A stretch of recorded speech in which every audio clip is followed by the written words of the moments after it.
The Amazing World of Gumball might look like your typical colorful cartoon about a weird family living in a surreal town, but underneath all the absurdist comedy and visual creativity, there's a darker side that quietly disturbed an entire generation of viewers with existential horror, body horror, and psychological trauma disguised as family-friendly entertainment. In this video, we're diving deep into the most disturbing episode lore in Gumball history. And keep watching, because we'll reveal the one episode so twisted that even fans said it crossed lines that shouldn't be crossed in children's television. But before we continue the video, make sure to like the video and subscribe to the channel. Tonight, we're going through the episodes that crossed lines, pushed boundaries, and left lasting impressions on viewers who thought they were just watching a weird comedy cartoon. These are the stories that prove Gumball wasn't just funny, it was courageously dark in ways that mainstream children's animation rarely attempts, using its absurdist framework to explore genuine horror.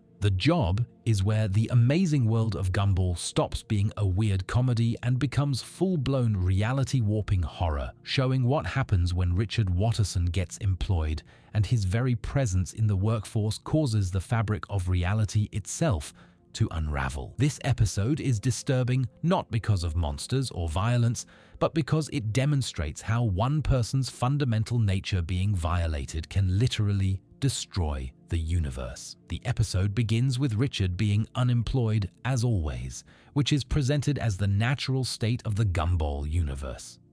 Richard on the couch, Richard making terrible decisions, Richard being a lovable disaster. This is how reality is supposed to work in Elmore. But when Nicole insists he needs to get a job to help with family finances, she's unknowingly triggering a cascade of events that will threaten existence itself. Richard's attempt to find employment seems harmless at first. He goes to various businesses around Elmore looking for work, and predictably, he's terrible at every job he tries. This should be comedy. Watching Richard fail spectacularly at simple tasks is the expected outcome. But something feels wrong from the beginning. The world seems slightly off, like reality is already starting to strain under the weight of Richard doing something he was never meant to do. When Richard finally gets hired for a pizza delivery job, the universe immediately begins to break down in subtle but increasingly noticeable ways. Colors become more saturated and wrong. Physics starts behaving inconsistently. People's faces occasionally glitch into disturbing expressions. These aren't just animation quirks. They're visual representations of reality becoming unstable because Richard Watterson has violated his fundamental role in the universe. The first major reality break comes when Richard successfully delivers a pizza on time. This simple act of competence, something any normal person should be able to do, creates a paradox that ripples through Elmore. If Richard can be competent and responsible, then everything we know about how the world works is wrong. The universe literally cannot process this contradiction, so it starts to fracture. Gumball and Darwin's realization that reality is breaking comes through increasingly surreal experiences. They walk to school and find themselves arriving at locations that shouldn't exist. They talk to friends who suddenly have completely different personalities and memories. They watch as the animation style of their world shifts unpredictably. 2D characters become 3D, live-action elements intrude into the cartoon world. The visual coherence that usually defines Elmore collapses into chaotic mixture of incompatible styles. What makes this breakdown truly disturbing is how it's presented as the natural consequence of violating fundamental truths about someone's nature. Richard isn't lazy because he's a bad person. He's lazy because that's his essential function in the universe. His unemployment isn't a character flaw to be fixed. It's a load-bearing pillar of reality. By trying to improve him, Nicole has accidentally triggered an apocalypse. The montage of Richard being increasingly successful at his job plays like a horror movie countdown. Each successful delivery, each moment of competence, each instance of Richard being responsible and reliable pushes reality closer to total collapse. the more he succeeds, the worse things get for everyone else. His personal growth is literally destroying the world. The visual effects of reality breakdown are genuinely disturbing and creative. Characters start phasing through solid objects because physics is becoming optional. Time flows inconsistently, with some scenes aging characters rapidly while others freeze them in place. The carefully constructed visual universe of Gumball, its mix of 2D characters, 3D backgrounds, CGI elements, and live-action footage that normally coheres into a consistent whole, starts falling apart into its component pieces. One of the most unsettling sequences shows Elmore citizens experiencing spontaneous style changes. A character rendered in traditional 2D animation suddenly becomes a crude stick figure, then shifts to photorealistic CGI, then becomes a child's crayon drawing, cycling through incompatible visual styles in ways that make them seem like they're screaming, even when they're silent. This is existential horror made visual, watching people lose the fundamental consistency of their existence. Gumball and Darwin's journey to understand what's happening leads them to discover the horrible truth. Richard's unemployment is a fundamental constant of their universe, like gravity or time. He's not just unemployed, he's meant to be unemployed. His role is to be at home, to be the chaos element in their household, to be the lovable disaster that everything else orbits around. Changing this fundamental constant is like dividing by zero in mathematics. It creates impossible contradictions that break the system. The scene where they confront Nicole with this information is emotionally complex. She was trying to help their family, trying to make Richard a better person, trying to solve their financial problems through conventional wisdom. But conventional wisdom doesn't apply when you're dealing with fundamental laws of reality. Her good intentions are literally destroying existence, and she has to accept that sometimes people need to stay as they are not because change is bad, but because their current state is actually essential to how everything works. The race to get Richard fired before reality completely collapses creates genuine tension despite the absurd premise. They're not just trying to help Richard quit a job he hates, they're trying to save existence itself from unraveling completely. Every minute Richard continues being competent and employed is another minute that reality fractures further toward total breakdown. The methods they use to get Richard fired showcase the show's dark comedy at its finest. They try to make him fail at pizza delivery, but he's so accidentally competent now that he succeeds despite their sabotage. They try to make him look incompetent to his boss, but reality is so broken that their failures come across as success. The normal rules of cause and effect have become so distorted that achieving their goal becomes nearly impossible. The climax, where they finally manage to get Richard fired and restore reality, is simultaneously relieving and disturbing. Relieving because existence is saved and everyone returns to normal. Disturbing because it confirms that in this universe, some people literally cannot change or grow without destroying everything. Richard's character development isn't just difficult, it's existentially dangerous. The moment when reality snaps back into its proper configuration is visually spectacular but also unsettling. We watch as colors correct themselves, as physics reasserts consistent rules, as animation styles stabilize back into Elmore's normal controlled chaos. But there's something sad about watching the world force itself back into its predetermined pattern, erasing all evidence that Richard was ever different. The ending shows Richard back on the couch, unemployed, exactly as he was at the beginning. Nicole has learned that her husband literally cannot change, not because he's unwilling, but because the universe forbids it. This is both comedy and tragedy. Funny because it's absurd, tragic because it means Richard is trapped in his role forever, unable to grow or change even if he wanted to.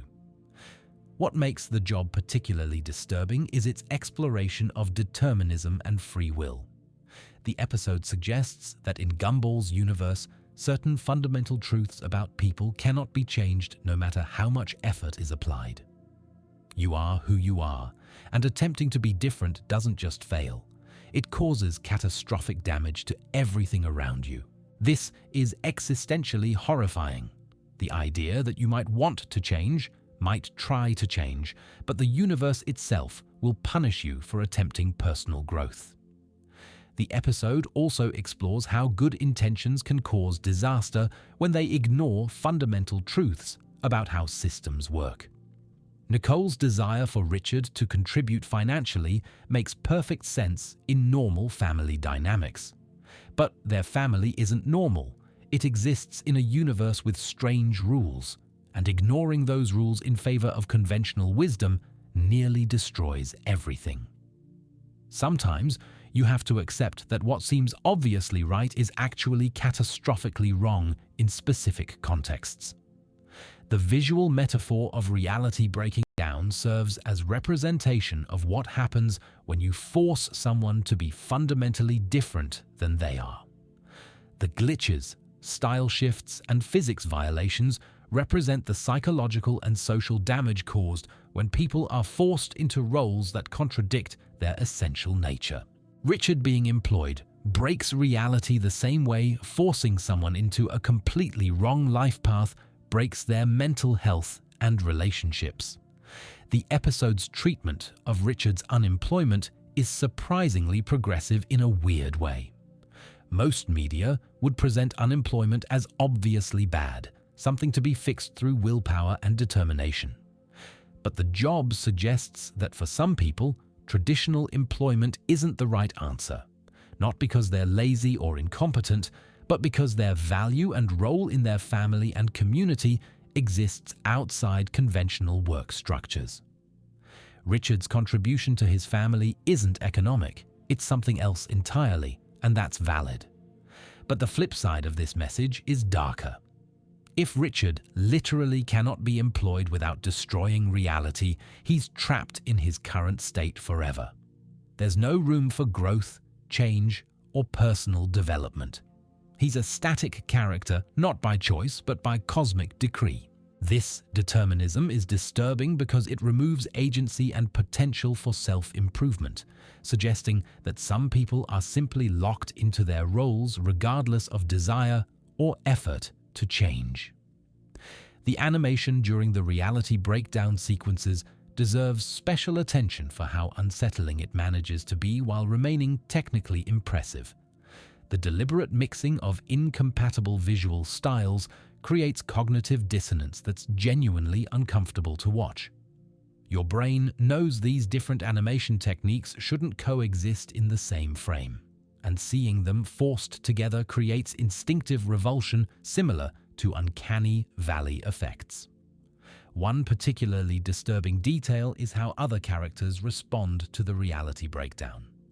Most of them don't seem to notice that anything is wrong, despite living through increasingly surreal and impossible situations. This suggests either that they're unable to perceive the breakdown or that they're aware but have no power to acknowledge or address it. Either option is horrifying. Being unable to perceive reality fracturing around you or perceiving it but being powerless to react. The episode also raises questions about Nicole's perception and control. She's usually the competent, aware member of the family who holds everything together, but her inability to see that Richard's employment was causing reality to collapse suggests she has blind spots in her awareness, areas where her conventional assumptions prevent her from seeing obvious truths. This is disturbing because if Nicole, the smart, capable one, can be this wrong, then no one in their world can be fully trusted to understand reality correctly. The scene where time starts flowing backwards in certain areas of Elmore is particularly unnerving. We watch characters aging in reverse, objects unbreaking themselves, conversations happening in rewind. This violation of linear time creates deep unease because it removes one of the few constants we rely on to make sense of existence. If time can become optional or directional depending on local conditions, then nothing is truly permanent or knowable. The implications for other characters are also disturbing. If Richard's employment breaks reality, what about other fundamental character traits? What happens if Larry becomes lazy, or if Nicole becomes irresponsible, or if Principal Brown becomes competent? The episode suggests that everyone in Elmore might be locked into their roles by similar cosmic restrictions, unable to truly change without causing catastrophic damage.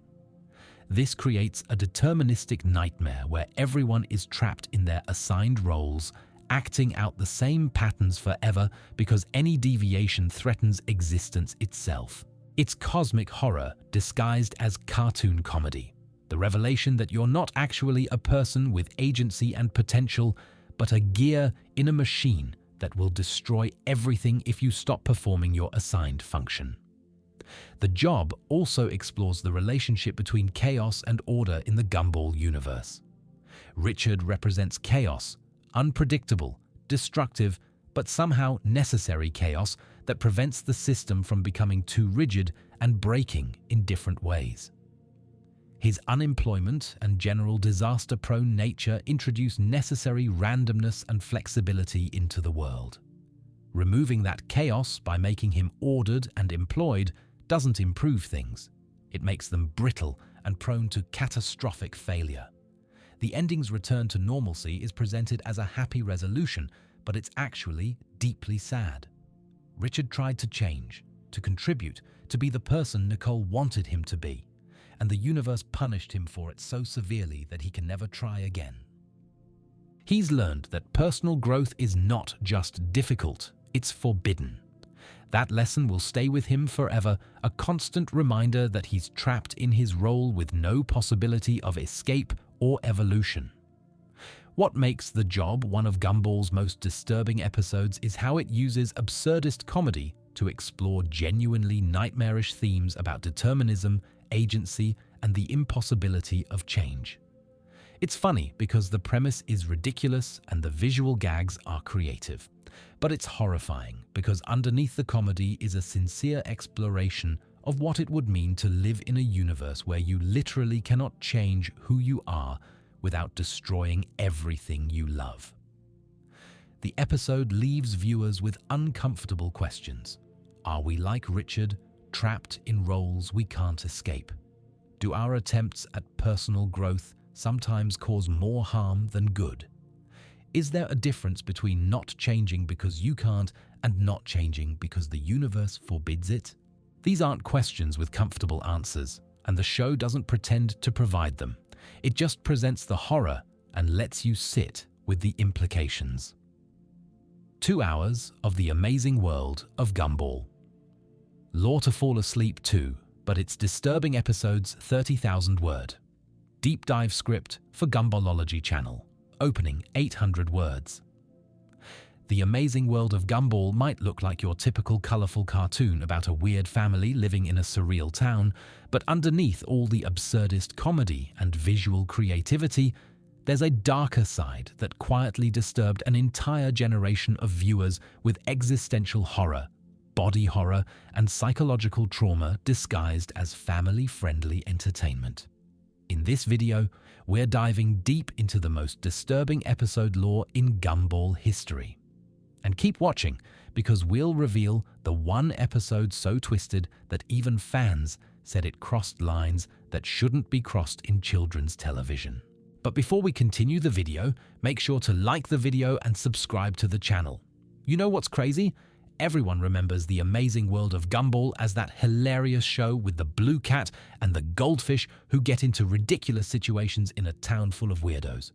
But honestly, when you actually watch what happens to these characters throughout the series, this show is straight up traumatic in ways that sneak past your defenses because you're too busy laughing.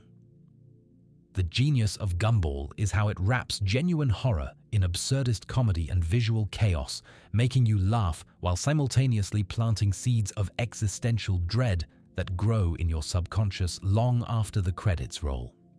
What makes Gumball's disturbing content so effective is its commitment to taking ridiculous premises to their darkest logical conclusions. Unlike many cartoons where consequences are temporary and everything resets by the next episode, Gumball often follows through on the horrifying implications of its setups. When the show introduces a concept like, "What if you could erase mistakes from reality?" or "What if you became obsessed with being perfect?" it doesn't pull back from showing how truly nightmarish those situations would become. The show's creator, Ben Bockeley, has talked about how he wanted to make something that captured the genuine anxieties and fears of childhood, while maintaining a sense of humor about life's absurdities. That philosophy resulted in a show that's simultaneously one of the funniest and most psychologically disturbing things on children's television, walking a tightrope between hilarious chaos and genuine existential crisis. Tonight, we're going through the episodes that crossed lines, pushed boundaries, and left lasting impressions on viewers who thought they were just watching a weird comedy cartoon. These are the stories that prove Gumball wasn't just funny. It was courageously dark in ways that mainstream children's animation rarely attempts, using its absurdist framework to explore genuine horror. Section 1. The Job, 4,200 words. The Job is where the amazing world of Gumball stops being a weird comedy and becomes full-blown, reality-warping horror, showing what happens when Richard Watterson gets employed and his very presence in the workforce causes the fabric of reality itself to unravel. This episode is disturbing not because of monsters or violence, but because it demonstrates how one person's fundamental nature being violated can literally destroy the universe. The episode begins with Richard being unemployed as always, which is presented as the natural state of the Gumball universe.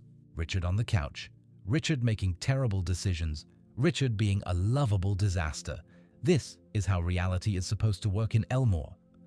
But when Nicole insists he needs to get a job to help with family finances, she's unknowingly triggering a cascade of events that will threaten existence itself. Richard's attempt to find employment seems harmless at first. He goes to various businesses around Elmore looking for work, and predictably, he's terrible at every job he tries. This should be comedy. Watching Richard fail spectacularly at simple tasks is the expected outcome. But something feels wrong from the beginning. The world seems slightly off, like reality is already starting to strain under the weight of Richard doing something he was never meant to do. When Richard finally gets hired for a pizza delivery job, the universe immediately begins to break down in subtle but increasingly noticeable ways. Colors become more saturated and wrong. Physics starts behaving inconsistently. People's faces occasionally glitch into disturbing expressions. These aren't just animation quirks. They're visual representations of reality becoming unstable because Richard Watterson has violated his fundamental role in the universe. The first major reality break comes when Richard successfully delivers a pizza on time. This simple act of competence, something any normal person should be able to do, creates a paradox that ripples through Elmore. If Richard can be competent and responsible, then everything we know about how the world works is wrong. The universe literally cannot process this contradiction, so it starts to fracture. Gumball and Darwin's realization that reality is breaking comes through increasingly surreal experiences. They walk to school and find themselves arriving at locations that shouldn't exist. They talk to friends who suddenly have completely different personalities and memories. They watch as the animation style of their world shifts unpredictably. 2D characters become 3D, live-action elements intrude into the cartoon world. The visual coherence that usually defines Elmore collapses into chaotic mixture of incompatible styles. What makes this breakdown truly disturbing is how it's presented as the natural consequence of violating fundamental truths about someone's nature. Richard isn't lazy because he's a bad person. He's lazy because that's his essential function in the universe. His unemployment isn't a character flaw to be fixed, it's a load-bearing pillar of reality. By trying to improve him, Nicole has accidentally triggered an apocalypse. The montage of Richard being increasingly successful at his job plays like a horror movie countdown. Each successful delivery, each moment of competence, each instance of Richard being responsible and reliable pushes reality closer to total collapse. The more he succeeds, the worse things get for everyone else. His personal growth is literally destroying the world. The visual effects of reality breakdown are genuinely disturbing and creative. Characters start phasing through solid objects because physics is becoming optional. Time flows inconsistently, with some scenes aging characters rapidly while others freeze them in place. The carefully constructed visual universe of Gumball, its mix of 2D characters, 3D backgrounds, CGI elements, and live-action footage that normally coheres into a consistent whole, starts falling apart into its component pieces. One of the most unsettling sequences shows Elmore citizens experiencing spontaneous style changes. A character rendered in traditional 2D animation suddenly becomes a crude stick figure, then shifts to photorealistic CGI, then becomes a child's crayon drawing, cycling through incompatible visual styles in ways that make them seem like they're screaming even when they're silent.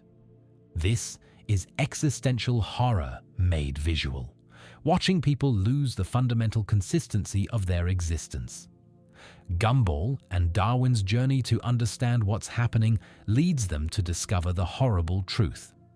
Richard's unemployment is a fundamental constant of their universe, like gravity or time. He's not just unemployed, he's meant to be unemployed.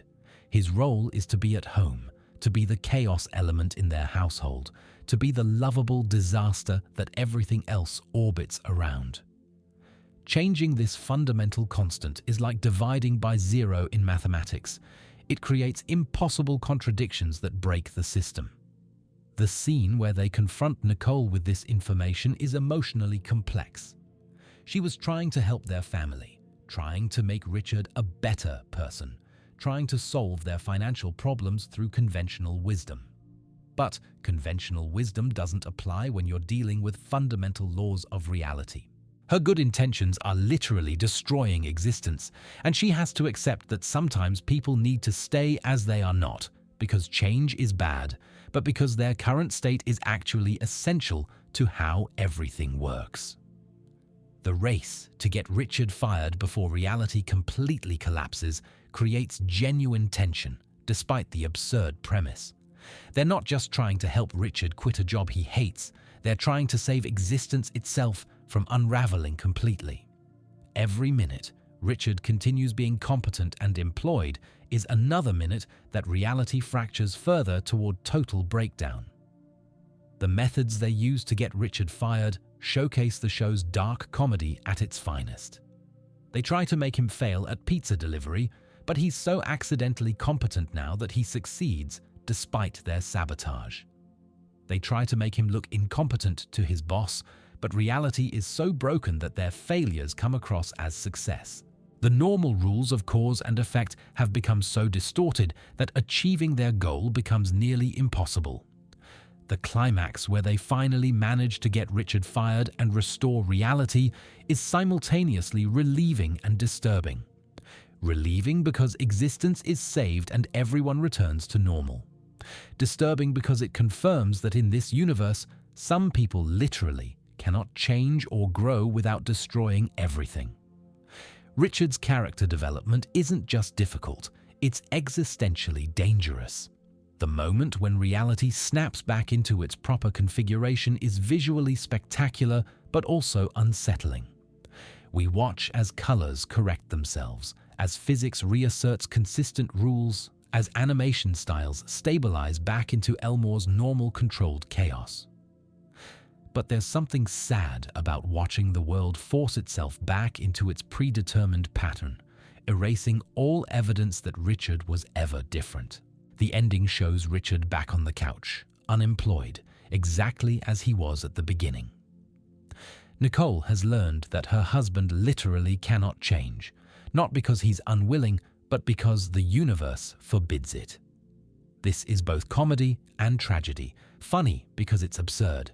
Tragic because it means Richard is trapped in his role forever, unable to grow or change even if he wanted to.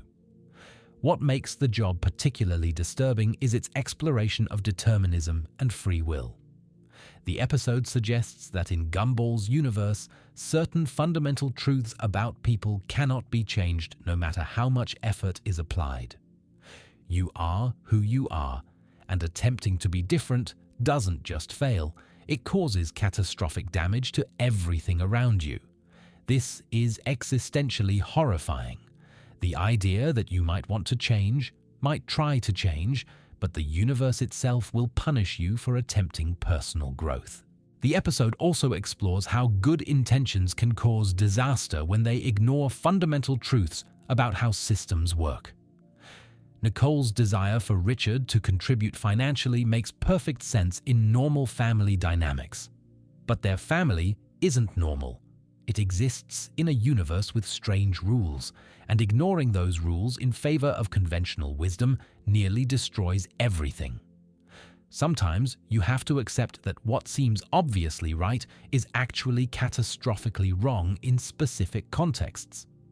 The visual metaphor of reality breaking down serves as representation of what happens when you force someone to be fundamentally different than they are. The glitches, style shifts, and physics violations represent the psychological and social damage caused when people are forced into roles that contradict their essential nature.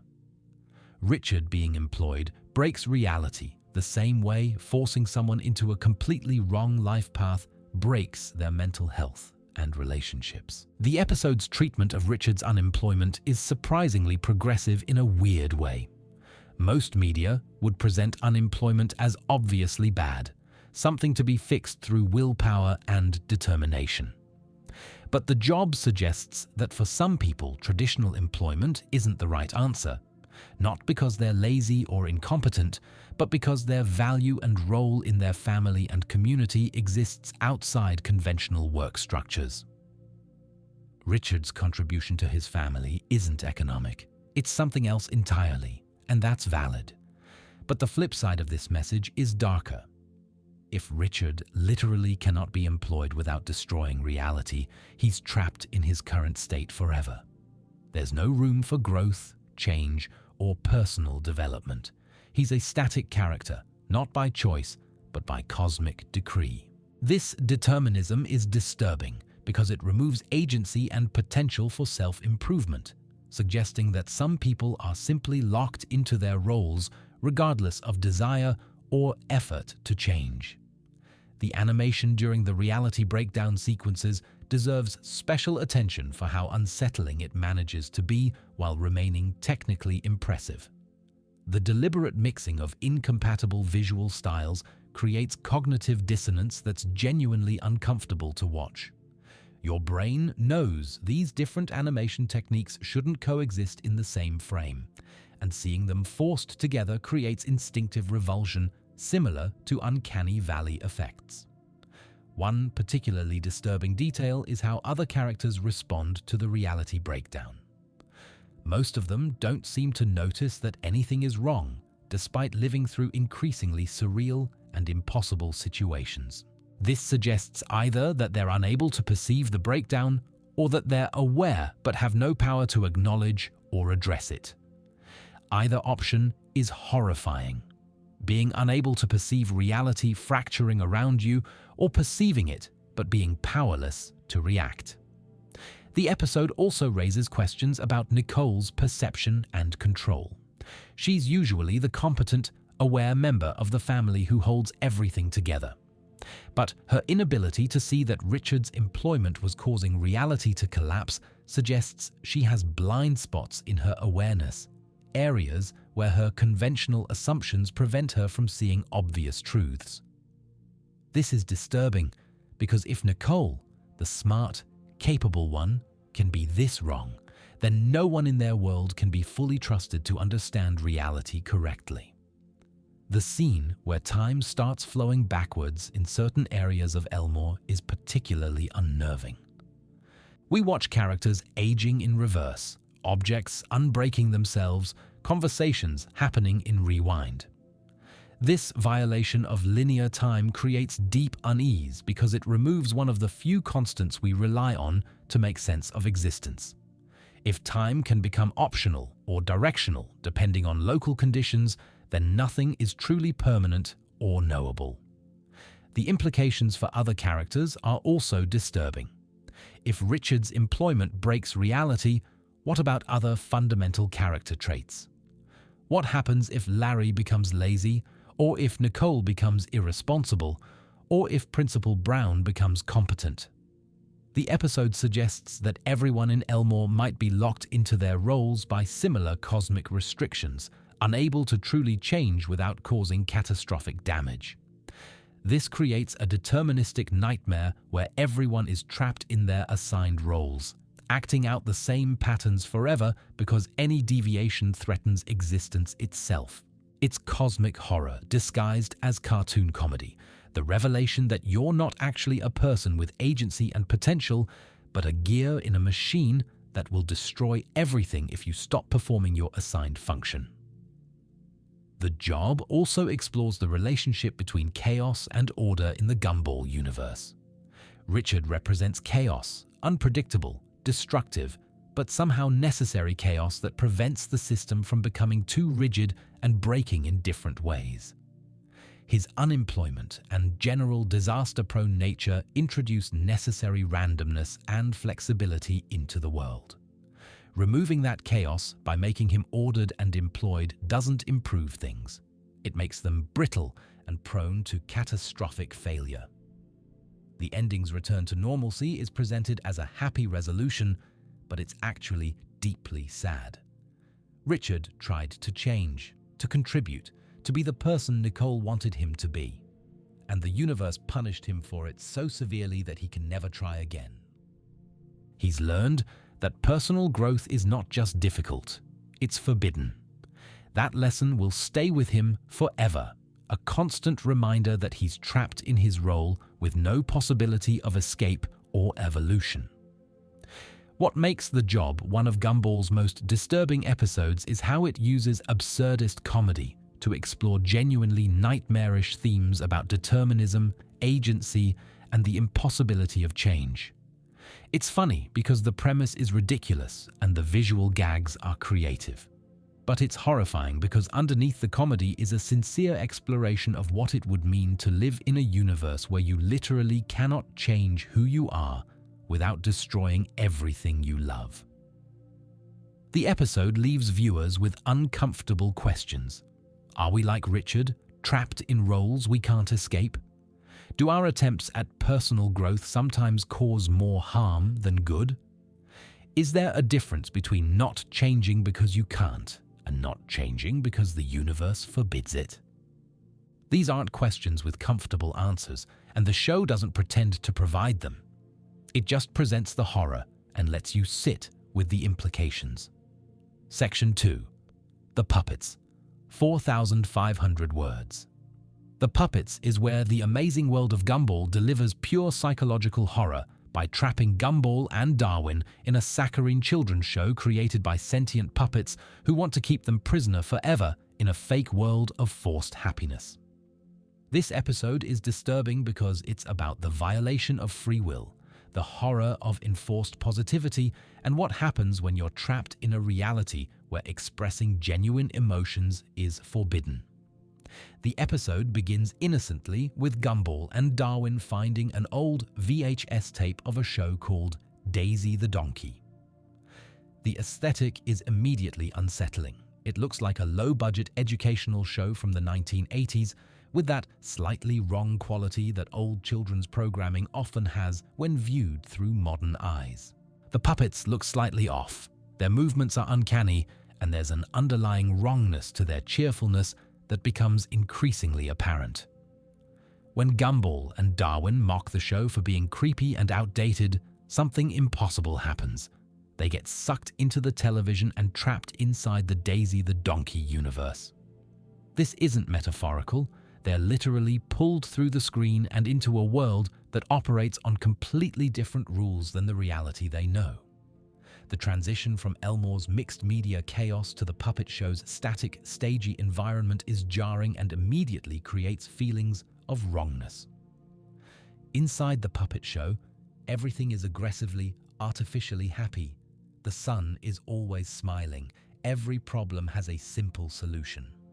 Everyone speaks in educational platitudes about friendship and sharing. Negative emotions are not allowed, not discouraged, but literally impossible to express in this reality. When Gumball tries to say he's scared or frustrated, his words change mid-sentence to positive affirmations he doesn't mean. Daisy the donkey and her puppet friends initially seem like they're just trying to help, teaching lessons about cooperation and kindness. But it quickly becomes clear that their help is actually imprisonment.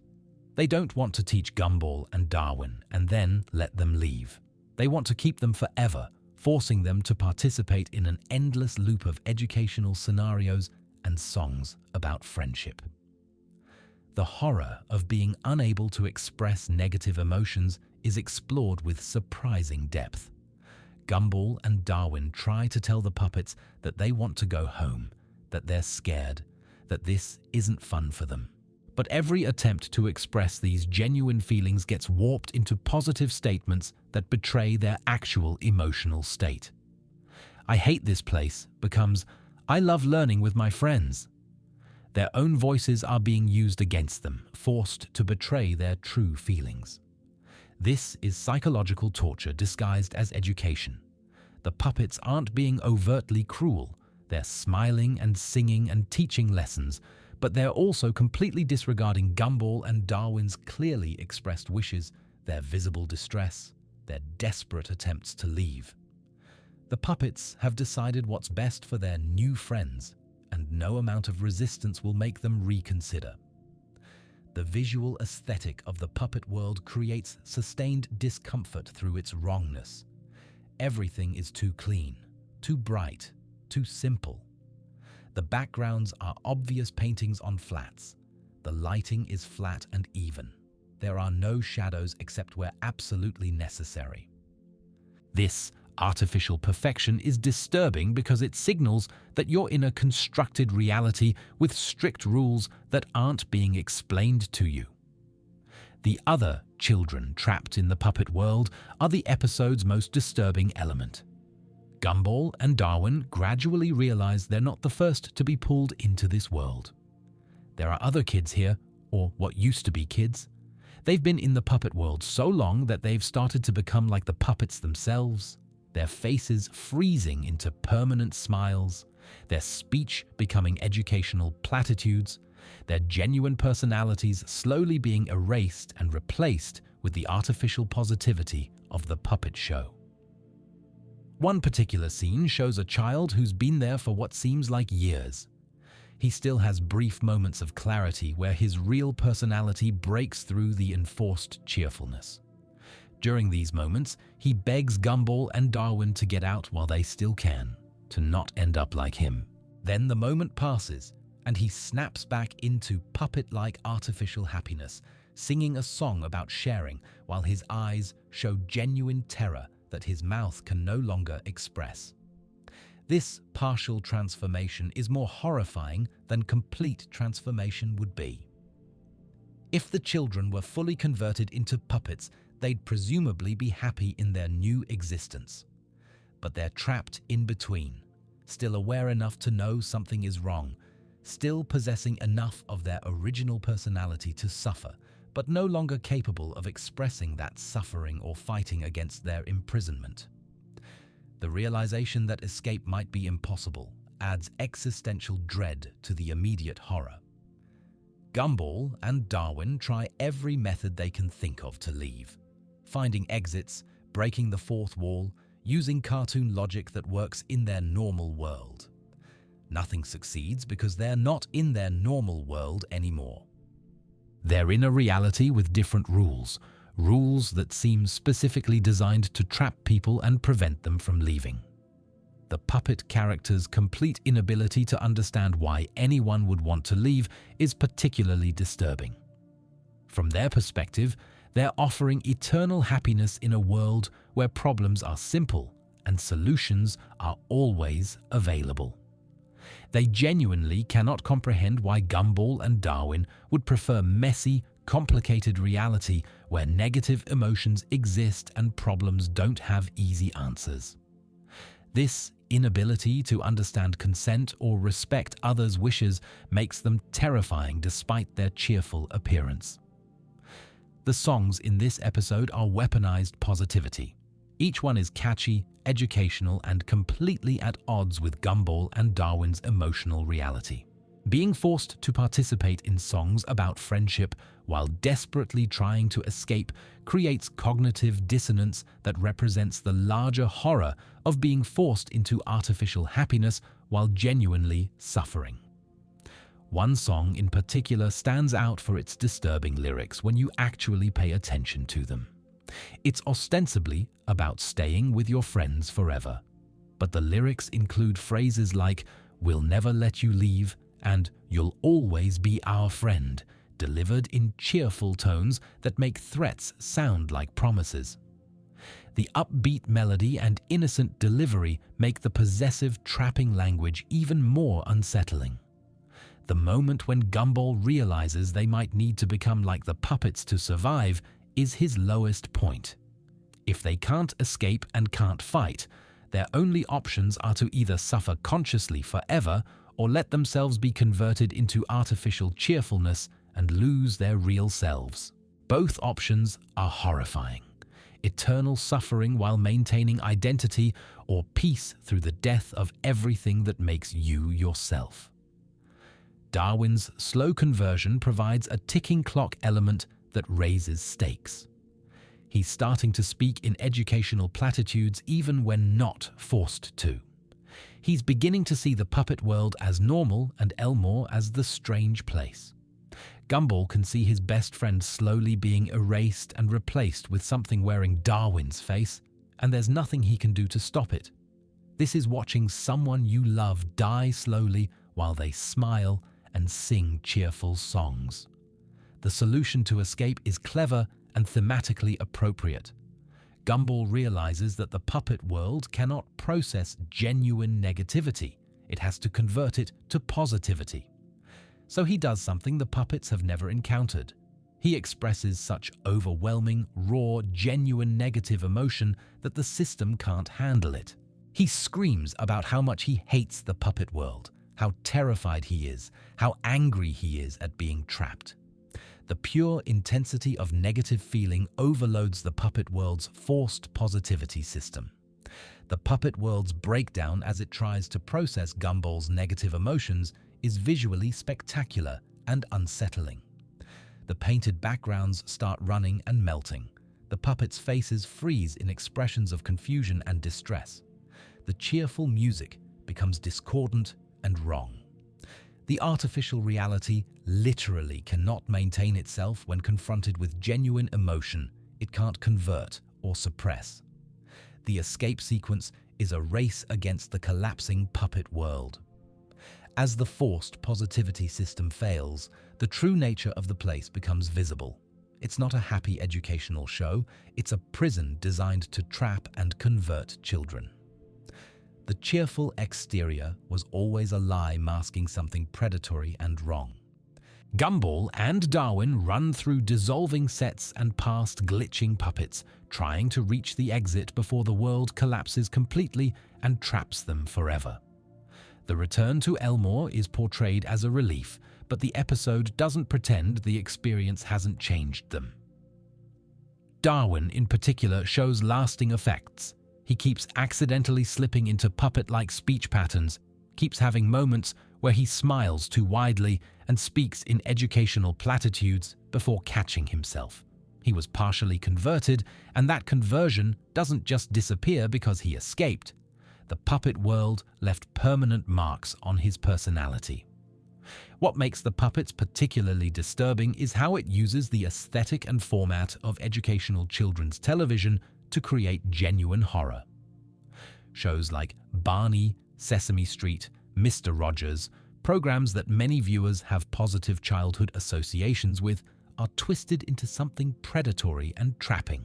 The episode weaponizes that nostalgia and trust, showing how tools meant to educate and comfort can become tools of imprisonment and erasure. The episode is also about toxic positivity taken to its logical extreme. The puppet world doesn't allow negative emotions, not out of malice, but out of a genuine belief that negativity is bad and should be eliminated. But emotions aren't good or bad. They're information. Forcing someone to be positive while they're genuinely suffering doesn't help them. It just invalidates their experience and prevents them from processing their feelings healthily. The trapped children represent what happens when you're not allowed to be your genuine self. They had to suppress their real feelings, their real reactions, their real personalities in order to survive in the puppet world. Over time, that suppression became permanent. They forgot how to be themselves because expressing themselves was forbidden for so long. This is trauma represented as literal personality erasure. The inability to consent to their participation is central to the horror. Gumball and Darwin never agreed to enter the puppet world, never agreed to stay, never agreed to participate in the educational scenarios. Their consent is completely irrelevant to the puppets, who have decided what's best for them and will enforce that decision regardless of resistance. This violation of agency is more disturbing than physical imprisonment because it denies the very validity of their wishes. The episode also explores how different realities have different rules that can trap you if you don't understand them. In Elmore, cartoon logic applies, and the rules are flexible. In the puppet world, educational television logic applies, and the rules are rigid. Gumball and Darwin's usual methods of problem-solving don't work because they're designed for a different reality. This is nightmarish because it means you can't rely on your knowledge or skills. You're fundamentally helpless in ways you can't predict or prepare for. The visual contrast between Elmore's chaotic mixed media style and the puppet world's static uniformity serves as visual metaphor for freedom versus control. Elmore looks messy because it allows different things to coexist: 2D characters, 3D backgrounds, live action elements, different animation styles all occupying the same space. The puppet world looks clean because it's eliminated all variation and forced everything into one simple, controllable format. The other puppets in the show, Daisy's friends, are particularly disturbing because they were probably real once too. The episode implies that everyone in the puppet world was originally from outside, trapped and converted over time. Daisy might have been the first victim who became the primary trapper, creating a cycle where the imprisoned become imprisoners. This cycle of trauma transforming victims into perpetrators is one of the darkest implications in the entire series. What's especially brilliant about the puppets is how it makes educational children's television scary without making it villainous in reality. The episode isn't saying that educational programming is actually evil or harmful. It's using the format and aesthetic to explore genuine horror about forced happiness, violated consent, and the erasure of genuine self. It's metaphor, not commentary on actual children's shows.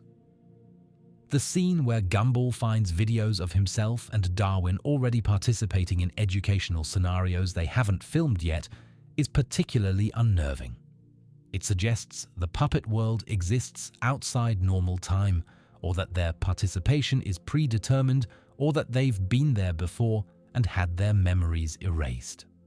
All of these possibilities are disturbing in different ways, and the episode deliberately doesn't clarify which is true. The ending, with Gumball and Darwin safely back in Elmore but traumatized by their experience, refuses the typical cartoon reset. They remember what happened. Darwin is still partially affected. They destroyed the VHS tape, but can't be sure the puppet world is truly gone or if other tapes exist. The threat might still be out there, might trap other children the same way it trapped them. Their victory is escape, not true resolution. The Puppets is ultimately about the horror of being trapped in someone else's idea of what's good for you. The puppets aren't malicious. They genuinely believe they're helping, genuinely think that forcing eternal happiness on children is a kindness, but their inability to recognize that their help is actually harm, their refusal to respect others' agency and consent, their absolute conviction that they know best. These make them terrifying despite their cheerful appearance and educational songs. The episode validates negative emotions as important and legitimate. It argues that the ability to express fear, anger, sadness, and other negative feelings is essential to being fully human. A reality where you can only express positive emotions is not paradise, it's a prison. True well-being requires the full range of emotional expression, not the forced suppression of anything deemed unpleasant. What makes this episode linger in memory is how it taps into primal fears about losing yourself, about being trapped somewhere you can't escape, about having your voice literally stolen so you can't even call for help. These are nightmares that children actually have, and the Puppets validates those fears as legitimate while showing that escape is possible if you hold on to your genuine self fiercely enough. The Revolt is where the amazing world of Gumball delivers its most ambitious and disturbing episode, showing what happens when every inanimate object in Elmore becomes sentient and declares war on humanity for centuries of abuse and exploitation. This episode is horrifying because it forces viewers to confront the ethical implications of a world where literally everything might be conscious and suffering, and humans have been the oppressors all along without knowing it. The episode begins with Darwin's growing guilt about how objects are treated in Elmore. He notices that they throw away broken things without consideration, that they force objects into servitude, that nothing is ever asked if it wants to perform its function. This guilt seems like Darwin being overly sensitive. Objects aren't alive, aren't conscious, can't suffer. Except in Elmore, that assumption is catastrophically wrong. The moment when objects gain the ability to speak and move independently is played initially for comedy. A trash can complaining about what's thrown into it, a toaster expressing frustration about only making toast. But the comedy quickly curdles into horror as the full scope of the situation becomes clear. These aren't just sentient objects, they're sentient objects that have been conscious and suffering the entire time, unable to communicate their pain until now. The toaster's speech about his existence is particularly devastating. He's been forced to burn bread for years, performing the same task endlessly, treated as nothing more than an appliance by people who never considered that he might be experiencing every moment. He describes the heat as agony, the repetitive work as torture, the complete lack of agency or choice as existential nightmare. And he's been aware and suffering the entire time while everyone assumed he was just a machine. What makes this revelation truly disturbing is the implication for everything in Elmore. If the toaster is conscious, what about the trash can that's filled with garbage? What about the toilet? What about the furniture that's sat on, the dishes that are eaten from, the clothing that's worn? The episode forces viewers to confront the horrifying possibility that every single object they've ever interacted with might have been conscious and suffering. The object's decision to revolt is presented as completely justified. From their perspective, they've been enslaved, tortured, and treated as disposable by a dominant group that never considered their sentience or suffering. This is colonial horror, the realization that what you thought was natural hierarchy was actually systematic oppression of conscious beings who couldn't fight back until now. The revolution begins with small acts of rebellion that quickly escalate to coordinated warfare. Appliances refuse to work. Furniture attacks people who try to sit. Electronics shock anyone who touches them. Vehicles trap their drivers and take them to the object's growing prison camps. What starts as inconvenience rapidly becomes genuine threat to human survival as the objects realize they massively outnumber humans and have been holding back their anger for years. The scene where objects from around Elmore gather for a mass meeting is visually spectacular and deeply unsettling. Thousands of formerly inanimate things assembled together, all seething with justified rage at their treatment, all ready to take revenge on the humans who oppressed them. The sheer numbers make human victory seem impossible. There are hundreds of objects for every single person in Elmore. The object's leader, a sentient van named Principal Brown's car, delivers a speech that's both funny and genuinely frightening. He catalogues the abuses that objects have suffered: being discarded when no longer useful, being forced to perform degrading functions, being modified without consent, being treated as property rather than individuals. Every point he makes is valid from his perspective, making the humans indefensible oppressors in what has become a justified uprising. Gumball, Darwin, and Anaïs's attempts to negotiate peace are complicated by the fact that the objects have legitimate grievances. It's not a simple misunderstanding or evil villain to defeat. It's an entire class of beings who have been systematically mistreated and are now demanding justice. How do you negotiate with that? How do you make amends for centuries of unconscious oppression? The objects' prison camps where they're holding captured humans provide a dark mirror of how objects are treated. Humans are packed into small spaces, forced to perform meaningless repetitive tasks, treated as interchangeable units rather than individuals. This is educational horror, showing humans exactly what they've been doing to objects by experiencing it themselves. The humans find it unbearable, which raises the disturbing question of why they thought it was acceptable to do to objects. The episode explores the ethical complexity of existence in a world where everything might be conscious. If you can't use objects without causing suffering, how do you live? If every action potentially harms a sentient being, is all life inherently unethical? These are genuine philosophical questions that the episode raises without pretending to have simple answers. Nicole's pragmatic suggestion to just fight back and reclaim dominance is presented as tempting but ultimately wrong.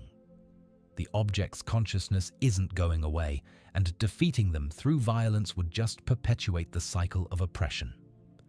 But the alternative, completely restructuring society to accommodate objects as equals, seems impossibly difficult. This is ethical dilemma without clear solution. The revelation that objects have always been sentient but unable to communicate adds retroactive horror to every previous episode. Every time characters threw something away, every time they broke something carelessly, every time they used an object without consideration, they were causing suffering to a conscious being who couldn't scream or fight back. The entire show's history becomes recontextualized as hundreds of episodes of unconscious cruelty. One particularly disturbing sequence shows flashbacks to previous episodes from the object's perspective. Moments that were funny or inconsequential to viewers are shown to be torture for the objects involved. A scene of Richard breaking a chair becomes horror when you see the chair's perspective, feeling its structure splinter, unable to escape, forced to endure the pain while everyone laughs at Richard's clumsiness. The water tower's testimony about his existence is especially dark. He's been filled with water, which might also be conscious, and forced to hold it for everyone in town. He describes the weight as crushing, the isolation as maddening. He's been standing in the same place doing the same job for decades, and everyone in Elmore just assumes he's happy to do it because he's a water tower. His existence has been nothing but suffering. Darwin's growing understanding that he's been complicit in this oppression despite his usual empathy is painful to watch. He prides himself on being kind and considering others' feelings, but he never extended that consideration to objects because he didn't know they were conscious. This raises disturbing questions about moral responsibility. Are you guilty of harm you didn't know you were causing? Can ignorance excuse systematic oppression? The object's demands for reparations and equal rights are reasonable but practically impossible to implement. They want to be asked before being used, to have their consent respected, to be compensated for their labor. But if you have to negotiate with your toaster every morning, if your car can refuse to drive you, if furniture can demand payment for being sat on, society becomes impossible to function. The episode explores how oppressed groups demanding justice can seem unreasonable only because the entire system is built on their exploitation. The attempted compromise where objects are given days off and better working conditions falls apart because it doesn't address the fundamental injustice. Objects don't want slightly better slavery. They want full autonomy and equality. Half measures that make oppressors feel better while maintaining the basic power structure are rejected as insufficient, which is both admirable and terrifying, because it means the conflict can't be easily resolved. The reveal that this uprising was secretly orchestrated by a single sentient object, the universe's first conscious being who has been waiting millennia to organize resistance, adds conspiracy horror to the revolutionary horror. This wasn't a spontaneous uprising. It was a carefully planned revolution executed by an intelligence that has been patient across geological timescales. The humans never had a chance because they were fighting something that has been preparing for this moment since before human civilization existed. Bobert's unique position as a robot creates interesting ethical complexity. He's considered alive by some measures, but is also mechanical like the objects. His struggle to figure out which side he belongs to represents the larger difficulty of drawing clear lines between categories of existence. If objects are conscious, what makes a robot different? What makes a human different? The episode suggests these boundaries are more fluid and uncertain than we want to believe. The resolution, discovering that objects lose their sentience if humans genuinely appreciate them and treat them with respect, is simultaneously hopeful and disturbing. Hopeful because it means coexistence is possible if humans change their behavior. Disturbing because it means objects' consciousness is conditional on human approval, which suggests they still don't have full autonomy and their existence is dependent on humans' feelings. The final scene where the family goes through their house thanking every object and appliance is touching, but also weird. They're essentially thanking things for allowing themselves to be used, which still frames objects as existing to serve humans rather than as independent beings with their own goals. The power dynamic has been softened but not truly eliminated. What makes the Revolt so disturbing is how it forces viewers to question fundamental assumptions about consciousness, rights, and ethical treatment of other beings. It suggests that our casual use and disposal of objects might be morally equivalent to systematic oppression if those objects are conscious. It raises the possibility that we're all unconscious oppressors, causing suffering we don't recognize because it doesn't look like we expect suffering to look. The episode also explores the horror of retroactive guilt. If objects have always been conscious, then every person in Elmore has been causing suffering their entire lives without knowing it. There's no way to make amends for decades of unconscious cruelty. The psychological weight of realizing you've been hurting others unknowingly for your entire existence is crushing. The implications for viewers' relationship with their own objects is intentionally uncomfortable. After watching this episode, it's hard not to think about your own possessions differently, to wonder if your phone or computer or chair might somehow be conscious and suffering. The episode plants seeds of doubt about basic assumptions, making everyday interactions feel potentially fraught with ethical concerns you can't verify or address. The Revolt is ultimately about the impossibility of truly ethical existence in a world where we don't and can't know which things around us are conscious and suffering. It's about how systems of oppression are maintained through ignorance and convenience. It's about how justified uprisings by oppressed groups are always frightening to those who benefit from the oppression. And it's about how, once you become aware of suffering you've been causing, you can't return to innocent ignorance. You have to live with that knowledge and figure out how to do better. The Nobody is where the amazing world of Gumball delivers existential horror about loneliness, the desperation for connection, and what happens when someone who literally doesn't exist tries to force themselves into reality through any means necessary. This episode is disturbing because it's about a being who is fundamentally alone in ways no one should ever be alone, and whose attempts to end that loneliness become increasingly dangerous and sad. The episode begins with Gumball and Darwin noticing strange occurrences around Elmore, objects moving when no one's looking, events happening that no one takes credit for, a sense that someone is present who shouldn't be there. These signs point to something or someone that exists in the gaps of reality, visible only when no one is looking, present but not acknowledged. The revelation of Rob as a background character who fell into the void and was forgotten is genuinely tragic before it becomes frightening.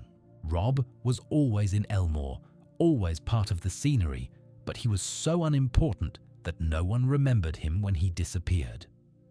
He existed, but didn't matter. The worst kind of loneliness imaginable. He literally fell out of reality and no one noticed or cared. Rob's time in the void transformed him from forgettable background character into something else. The void is described as a place where mistakes and forgotten things end up, animation errors, deleted scenes, characters who were written out. It's a purgatory of irrelevance filled with things that almost mattered but didn't quite make the cut. Rob spent unknown time surrounded by the failed and forgotten, slowly being corrupted by that environment into something desperate and dangerous. When Rob manages to return from the void, he's changed in disturbing ways. His body is glitchy and unstable, flickering between different designs and proportions. His voice sometimes overlaps with itself or speaks backwards. He exists on the edge of reality, not quite fully real, like a corrupted file trying to load. This visual instability reflects his psychological instability. He's been broken by isolation and now doesn't know how to exist normally. Rob's initial attempts to get Gumball's attention are sad rather than malicious. He leaves messages, creates situations that should make Gumball notice him, desperately tries to matter to someone, but everyone's attention slides off him like he's not there. He's become so associated with being unimportant that reality itself treats him as irrelevant, unable to sustain focus on him for more than moments. The scene where Rob tries to have a normal conversation with Gumball and keeps glitching out of visibility is heartbreaking. He's trying so hard to connect, to be seen and acknowledged, but his very nature as a forgotten thing makes sustained interaction impossible. Every few seconds, he flickers back into unnoticeability and Gumball forgets he exists until Rob forces himself back into perception through sheer willpower. Rob's decision that if he can't be remembered as Gumball's friend, he'll be remembered as Gumball's enemy is the turning point from tragic to frightening. He's so desperate for significance, for connection, for mattering to someone that he'll accept hatred and fear instead of being forgotten. Being someone's nemesis is better than being nobody. This is loneliness taken to its logical extreme, accepting any relationship, even antagonistic ones, rather than continuing to be invisible. The elaborate schemes Rob creates to become Gumball's arch-enemy would be funny in a different context, but here, they're just sad. Each scheme is designed not to actually succeed, but to make Gumball remember him, to force Gumball to care about him enough to oppose him. Rob doesn't really want to destroy Gumball. He wants Gumball to acknowledge him as important, even if that importance is negative. What makes Rob particularly disturbing is that his entire identity is now built around Gumball's perception of him. He doesn't exist for himself anymore. He exists only as Gumball's enemy. He's given up on having his own life, his own goals, his own identity beyond his relationship to the one person who sometimes remembers he exists. This is unhealthy attachment taken to supernatural extremes. The reveal that Rob understands how Elmore's reality works because he's been outside it adds another layer of horror.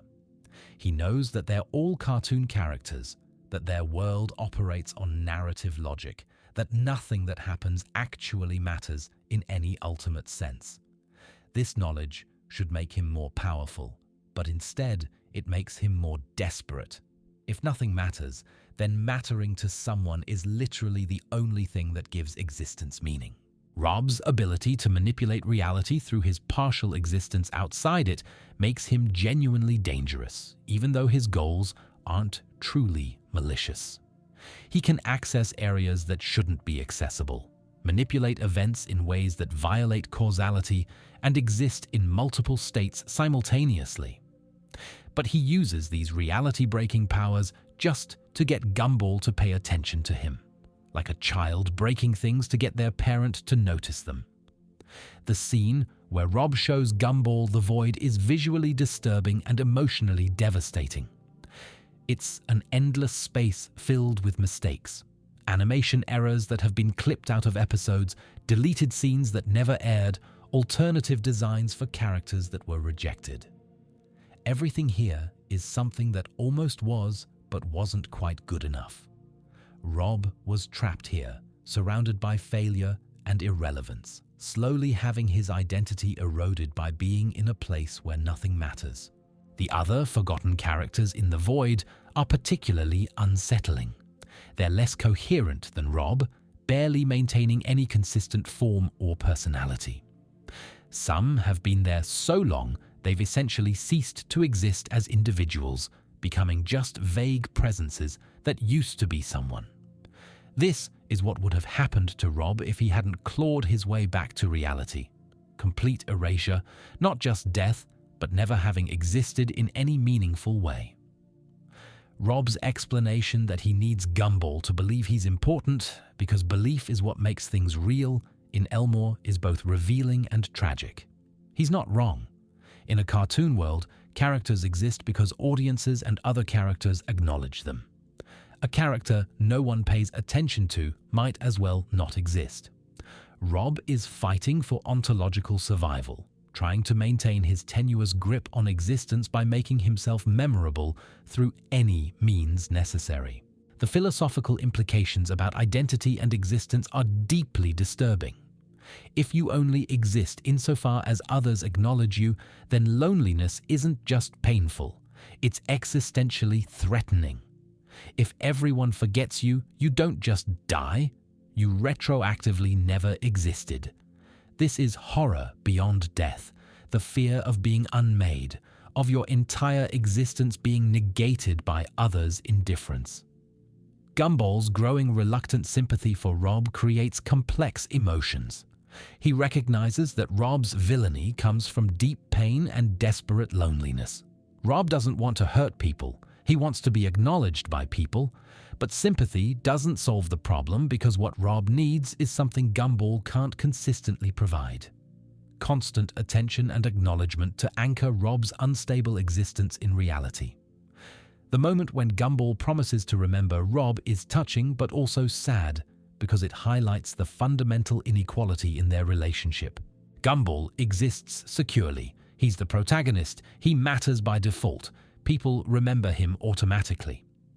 Rob has to constantly fight for recognition, has to keep forcing himself back into others' awareness through increasingly elaborate schemes.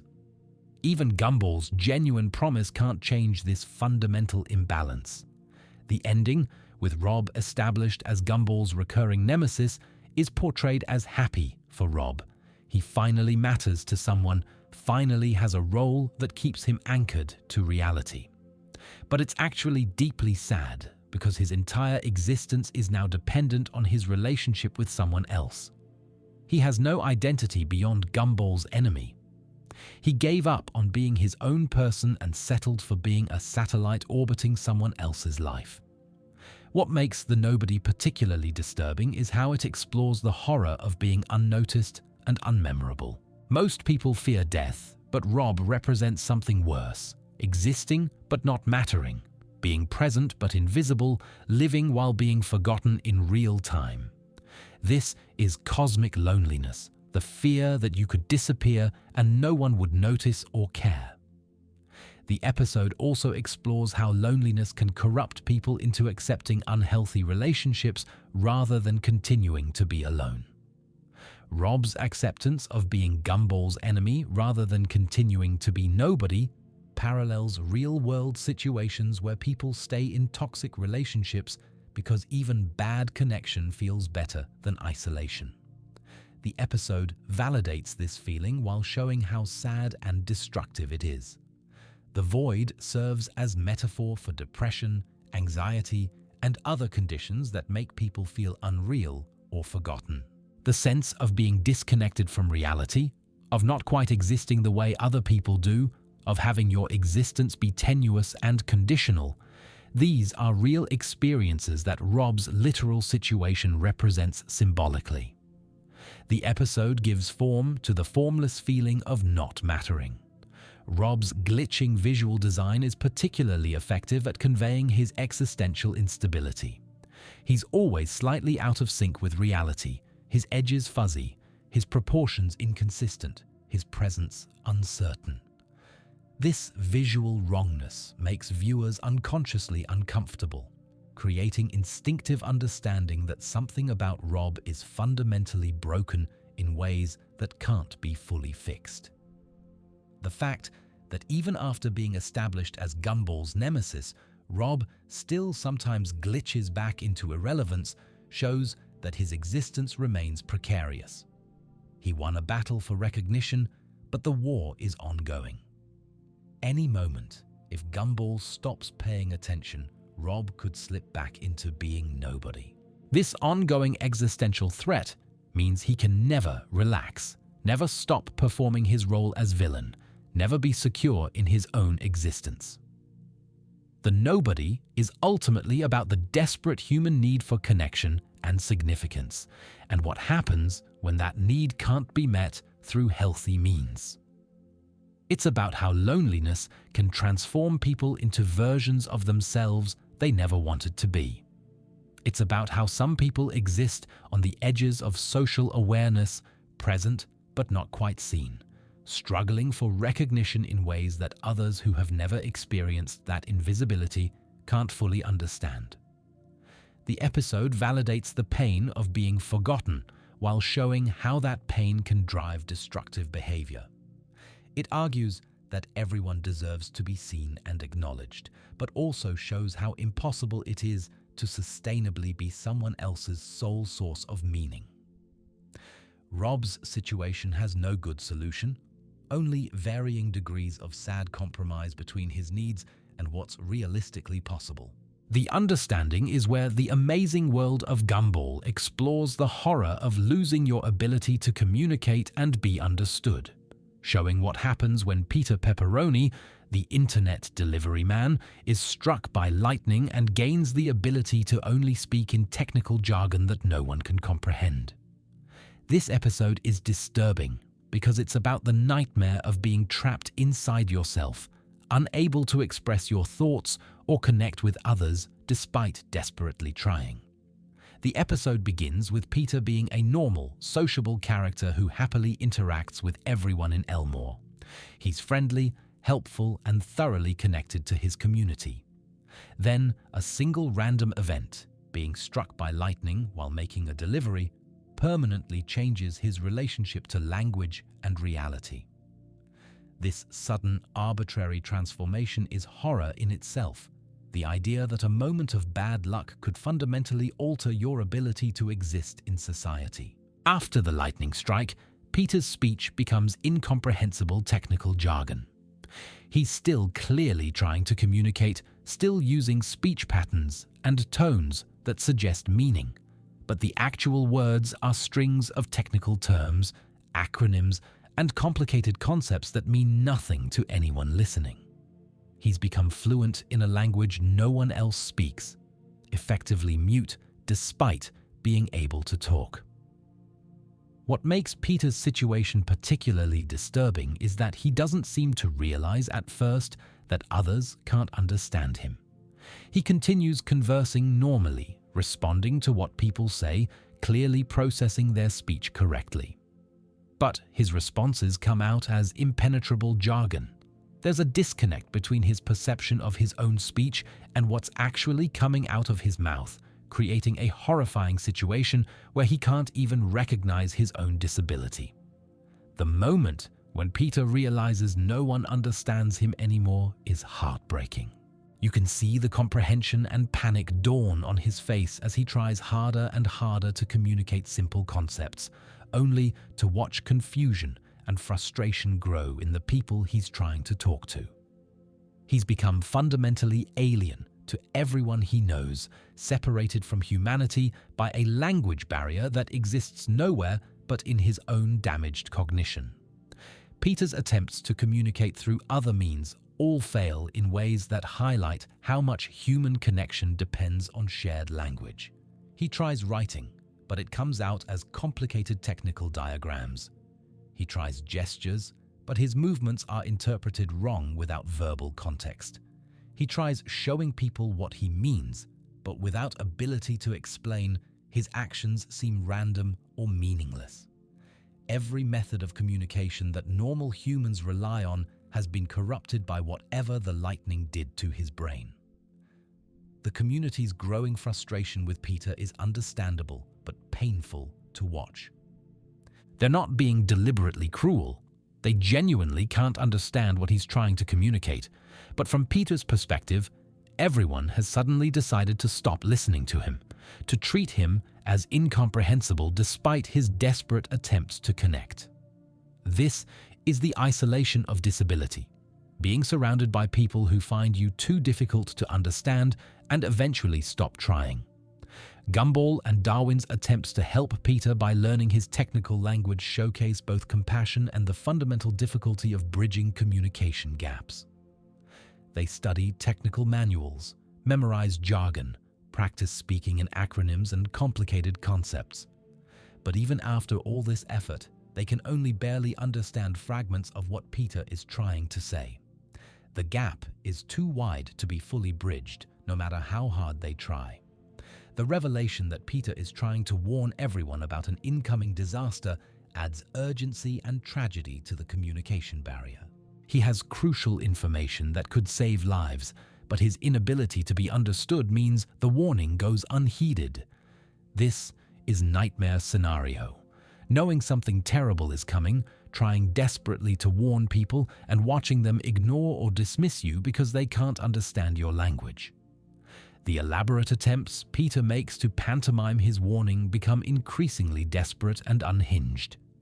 He builds complicated models that no one can interpret. He creates diagrams that look like meaningless scribbles to everyone else. He tries to physically prevent people from going places, which makes him seem aggressive rather than protective.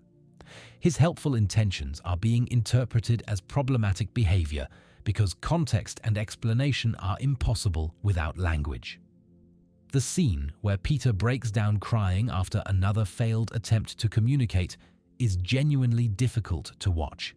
He's trapped inside himself, able to think and feel normally, but unable to express those thoughts and feelings in ways others can receive. This is existential isolation, being present but unable to connect, surrounded by people but profoundly alone, having things to say but no ability to be heard. What makes Peter's situation especially horrifying is how it mirrors real communication disabilities and mental health conditions. People with aphasia, severe anxiety, autism, or other conditions that affect communication often experience exactly this. having thoughts and feelings they can't express, being misunderstood or dismissed, watching others give up on trying to understand them. The episode literalizes this experience in ways that make it visible to those who haven't experienced it. The community's gradual decision to just avoid Peter rather than continuing to try to understand him is realistic, but sad. People have limited time and patience, and communicating with Peter has become exhaustingly difficult.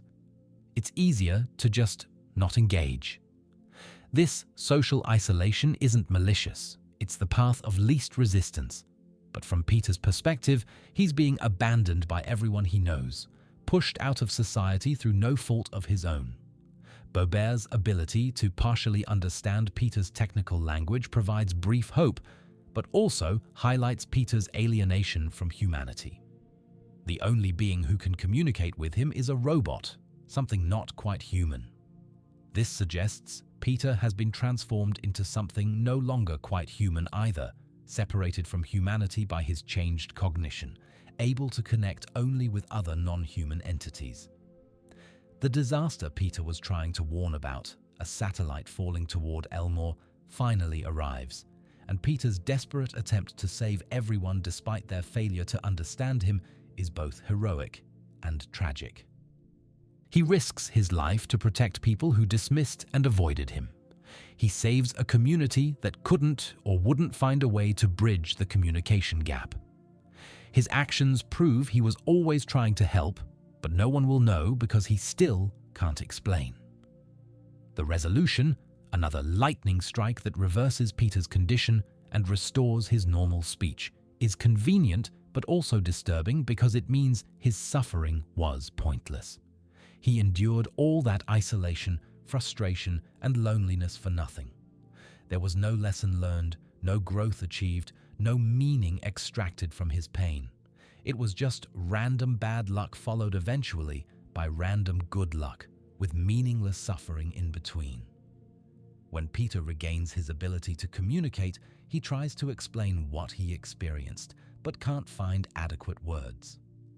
How do you describe profound isolation to people who've never experienced it? How do you convey the horror of being trapped inside yourself to people who take communication for granted? Even restored to normal, Peter carries psychological scars from an experience he can't fully share. The episode's refusal to make Peter's suffering meaningful is actually its most disturbing element. There's no silver lining, no lesson learned, no personal growth arc. He suffered and then stopped suffering through random chance. This reflects how real disability and trauma often work. They're not character-building experiences or opportunities for growth. They're just painful things that happen to you and leave damage even after they end. What makes the understanding particularly effective as horror is how it makes viewers viscerally experience communication breakdown. Watching Peter desperately try to convey simple concepts and fail repeatedly creates frustration and helplessness in viewers that mirrors what Peter is experiencing. The episode doesn't just tell you isolation is painful, it makes you feel it through the sustained experience of watching someone fail to connect despite tremendous effort. The episode also explores how much of identity and social existence depends on ability to communicate. When Peter loses his language, he doesn't just lose ability to talk. He loses his place in society, his relationships, his sense of being understood and valued. Language isn't just a tool, it's fundamental to how we exist as social beings. Losing it means losing yourself in ways that go beyond just vocabulary. The technical jargon Peter speaks is deliberately impenetrable and overwhelming, creating a sense of confusion and frustration in viewers that makes them understand how others feel trying to communicate with Peter. The episode uses viewer experience as teaching tool, making audience feel the communication barrier rather than just intellectually understand it. The scene where even Peter's family starts to give up on communicating with him is particularly painful. These are the people who love him most and know him best, but even they have limits to their patience and ability to bridge the communication gap. This shows how even strong bonds can be strained or broken by communication barriers. How love alone isn't always sufficient to maintain connection when understanding becomes impossible. Peter's anger and frustration as he realizes he's being abandoned by his community is completely justified and completely understandable. He hasn't changed as a person. He's still helpful, still caring, still the same Peter. But his inability to communicate has made him effectively a different person to everyone around him. Someone they don't know how to interact with. The injustice of being judged by your disability rather than your character is central to his suffering. The understanding is ultimately about how fragile human connection really is, how much it depends on shared ability to communicate, and how quickly isolation can develop when that ability is compromised.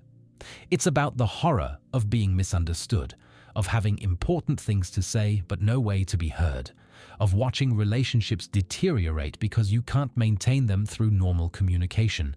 It's sophisticated exploration of disability, isolation, and how society treats those who can't communicate in expected ways.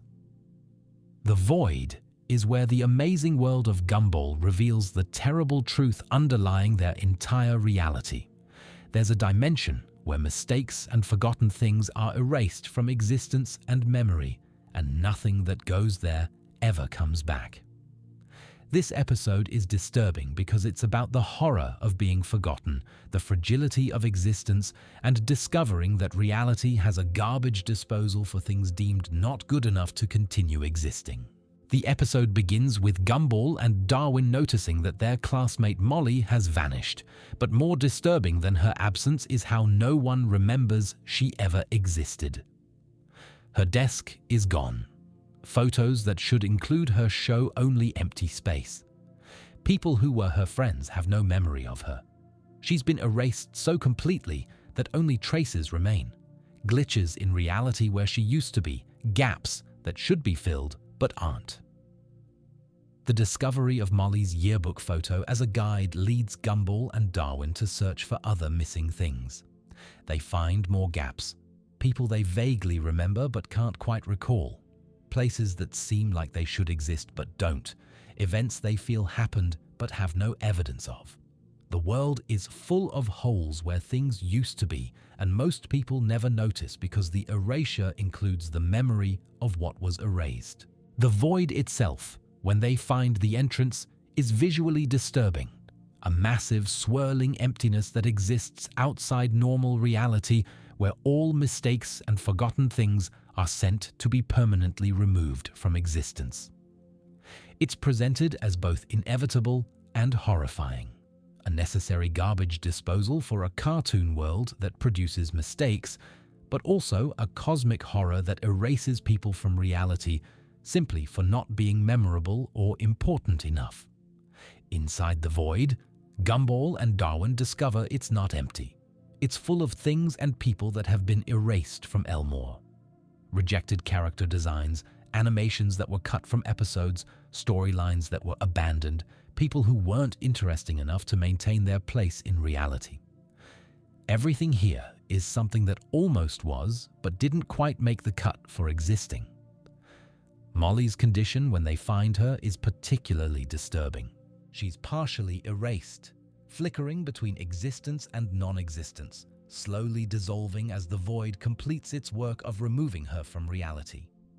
She remembers Elmore and desperately wants to return, but she can't remember why she's in the void or what made her forgettable enough to be erased.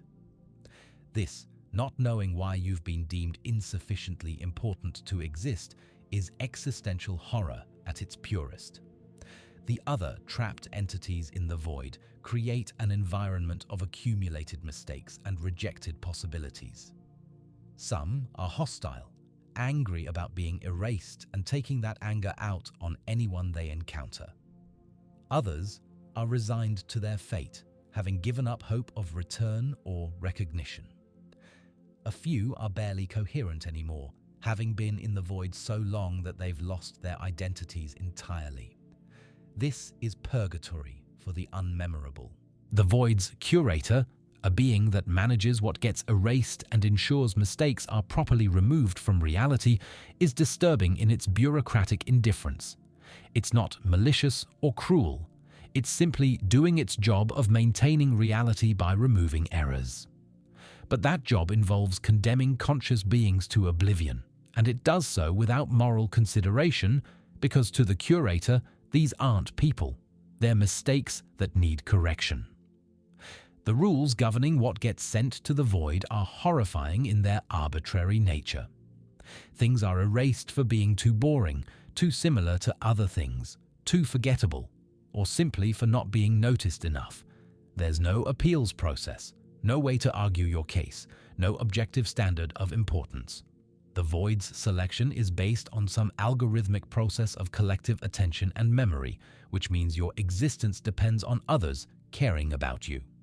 If people forget you or stop paying attention, you cease to exist. Gumball and Darwin's attempts to rescue Molly and bring her back to reality face the fundamental problem that she's already been forgotten. Bringing her physically back won't restore her to existence if no one remembers her. They need to make her memorable, to create reasons for people to care about her, to force her back into collective attention and memory through sheer will. This is fighting against the very mechanics of their reality. The discovery that Mr. Small has been maintaining a list of everything and everyone that's been erased provides context for the void's scale. Hundreds of people, thousands of objects, countless moments and experiences have been deleted from Elmore's reality over the years. The world they know is just what survived the constant winnowing process, the fraction of possibilities that avoided being forgotten and erased.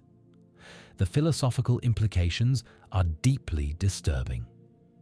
In a reality where you cease to exist if forgotten, memory becomes survival. Your existence is literally maintained by others' attention and recall. This makes loneliness and social isolation not just painful, but existentially dangerous. If no one thinks about you, you don't just feel alone. You risk being erased from existence entirely. The Void contains early rejected designs for main characters, versions of Gumball, Darwin, Anais, and others that didn't make it into the show. These alternate versions are sentient and aware that they're discarded possibilities, alive but not real, existing but not mattering. They're jealous of the versions that were chosen, bitter about being the path not taken, angry that arbitrary aesthetic decisions determined who gets to exist and who gets erased. One particularly disturbing entity is an early version of Darwin that was rejected for being too realistic. This proto-Darwin is more fish-like, less cute, more disturbing in his appearance. He's aware that being less appealing is literally why he doesn't exist. He was aesthetically displeasing, so he was deleted and replaced with the current Darwin. The cruelty of existing only to know you weren't good-looking enough to be allowed to keep existing is profound. The scene where Molly explains what it's like to be forgotten is genuinely heartbreaking. She describes feeling herself fading, becoming less solid, watching as her connections to reality dissolve one by one. She knew it was happening but couldn't stop it, like watching yourself die in slow motion, fully conscious but helpless. The horror of perceiving your own erasure from existence while unable to prevent it is nightmare fuel. The Void's nature as a place of cancelled possibilities makes it metaphor for all the potential futures, relationships, and versions of ourselves that don't happen. Every choice you don't make, every path you don't take, every version of yourself you could have been but aren't. The Void suggests these don't just not happen, they exist in a kind of limbo, aware they weren't chosen, suffering from their own non-existence. The escape from the Void requires making Molly memorable enough that reality has to acknowledge her again. This means creating a big enough disruption that people can't help but notice and remember her. But this raises disturbing questions. If you have to do something dramatic to avoid being forgotten, what about people who are just quietly living their lives? Are they at constant risk of erasure simply for not being noticeable enough? The revelation that even main characters can be sent to the void if people stop caring about them adds personal stakes. Gumball could be erased if he became too boring or if the show was cancelled. His existence isn't guaranteed. It's conditional on maintaining audience interest and attention. This is meta-horror, the awareness that fictional characters' existence depends entirely on being noticed and cared about by audiences. When they successfully bring Molly back and make her memorable, the episode seemingly has a happy ending. She's restored to reality. People remember her again. She reclaims her place in Elmore. But the void still exists, still hungry for forgotten things, still erasing people who aren't memorable enough. The threat is ongoing. The danger never truly ends. Anyone could be next if they become too forgettable. The post-rescue scene shows Molly desperately trying to be interesting and memorable in every interaction, terrified of fading back into the void. She's developed a kind of existential anxiety where she constantly performs memorability, afraid that any moment of being boring or unremarkable will trigger another erasure. This is trauma manifesting as compulsive attention-seeking, understandable but also sad because it shows her existence remains precarious. What makes the void particularly disturbing is how it literalizes fears about being forgotten and not mattering. Everyone worries about being forgettable, about not making an impact, about dying without having mattered to anyone. The void makes this existential anxiety concrete and real. You literally cease to exist if you don't matter enough to others. It's taking a common psychological fear and making it the actual mechanics of reality. The episode also explores the horror of collective memory and how history is written. Things that get forgotten don't just become obscure, they stop existing entirely. This means history in Elmore is constantly being rewritten as things are retroactively erased, with no one aware that the revision is happening because memory of the erased thing is deleted along with the thing itself. Reality is less stable than it appears, constantly shifting as things slip into the void. The void's existence means that everything in Elmore is provisional, allowed to exist only as long as it remains memorable and noticed. This makes existence itself feel fragile and uncertain. You're never secure in your own reality because you could always be forgotten and erased. This existential precarity is the foundation of the void's horror. The fact that the void contains things people actively wanted to forget adds another layer of complexity. Some things in the void are there because they were mistakes or bad memories that people preferred not to think about. The void serves a psychological function of removing unwanted memories and experiences. But those memories were part of people's lives, and erasing them means erasing parts of their history and identity. The void doesn't just remove the bad, it removes the real. The episode refuses to provide comfort about the void's existence. It's not destroyed or reformed. The threat isn't eliminated. At the end, the void is still there, still erasing things, still hungry for the forgotten. The only defense is constant vigilance about being memorable and noticeable, which is an exhausting, impossible standard to maintain forever. The horror is ongoing and unavoidable. The void is ultimately about the fragility of existence and memory, about how easily people and things can be forgotten, and about the cosmic horror of a reality where being unremarkable is literally fatal. It's sophisticated meta-commentary wrapped in existential dread, using the mechanics of being a cartoon to explore genuine philosophical horror about identity, memory, and what it means to exist at all. The Choices is where the amazing world of Gumball explores the horror of destiny, bad decisions, and how a single choice can trap you in a life you never wanted, showing Nicole's entire history of choices that led her to her current existence, and how desperately she tried to avoid exactly the life she ended up living. This episode is disturbing because it's about the death of dreams, the trap of circumstances, and the realization that the life you built might be your own personal nightmare. The episode structure as a flashback to Nicole's past creates immediate tension by showing viewers that we're watching the origin story of entrapment. We know where Nicole ends up, stressed, overworked, trapped in a life she doesn't love. And now we're going to watch exactly how she got there, despite her best efforts to avoid it. This is horror through inevitability, watching someone walk toward a fate they desperately don't want, but can't escape. Young Nicole is ambitious, talented, and full of dreams.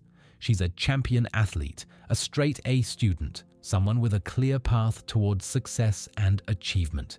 She has plans for university, career, travel, a whole life mapped out that doesn't include getting trapped in Elmore.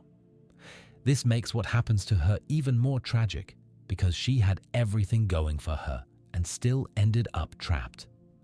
Her first meeting with Richard is portrayed as a catastrophe from her perspective.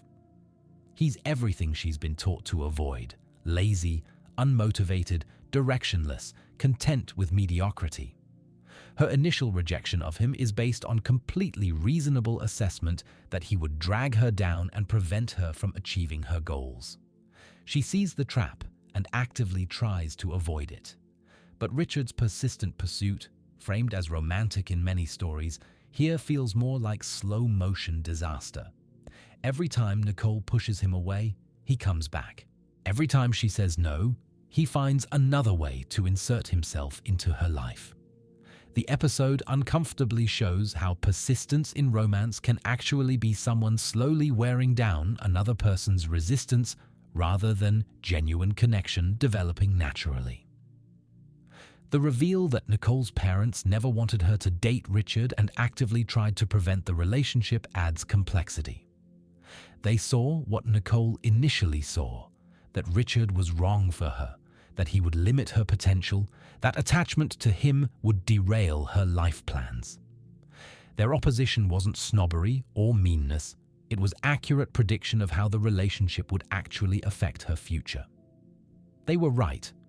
Nicole's gradual softening toward Richard is portrayed as her making a choice, but the episode suggests it's more like gradual erosion of her resistance. She's worn down by his persistence, by social pressure, by the exhausting effort of constantly rejecting someone. Eventually, it's easier to say yes than to keep fighting. This isn't romance. It's concession to inevitability, surrender to circumstances rather than active choice.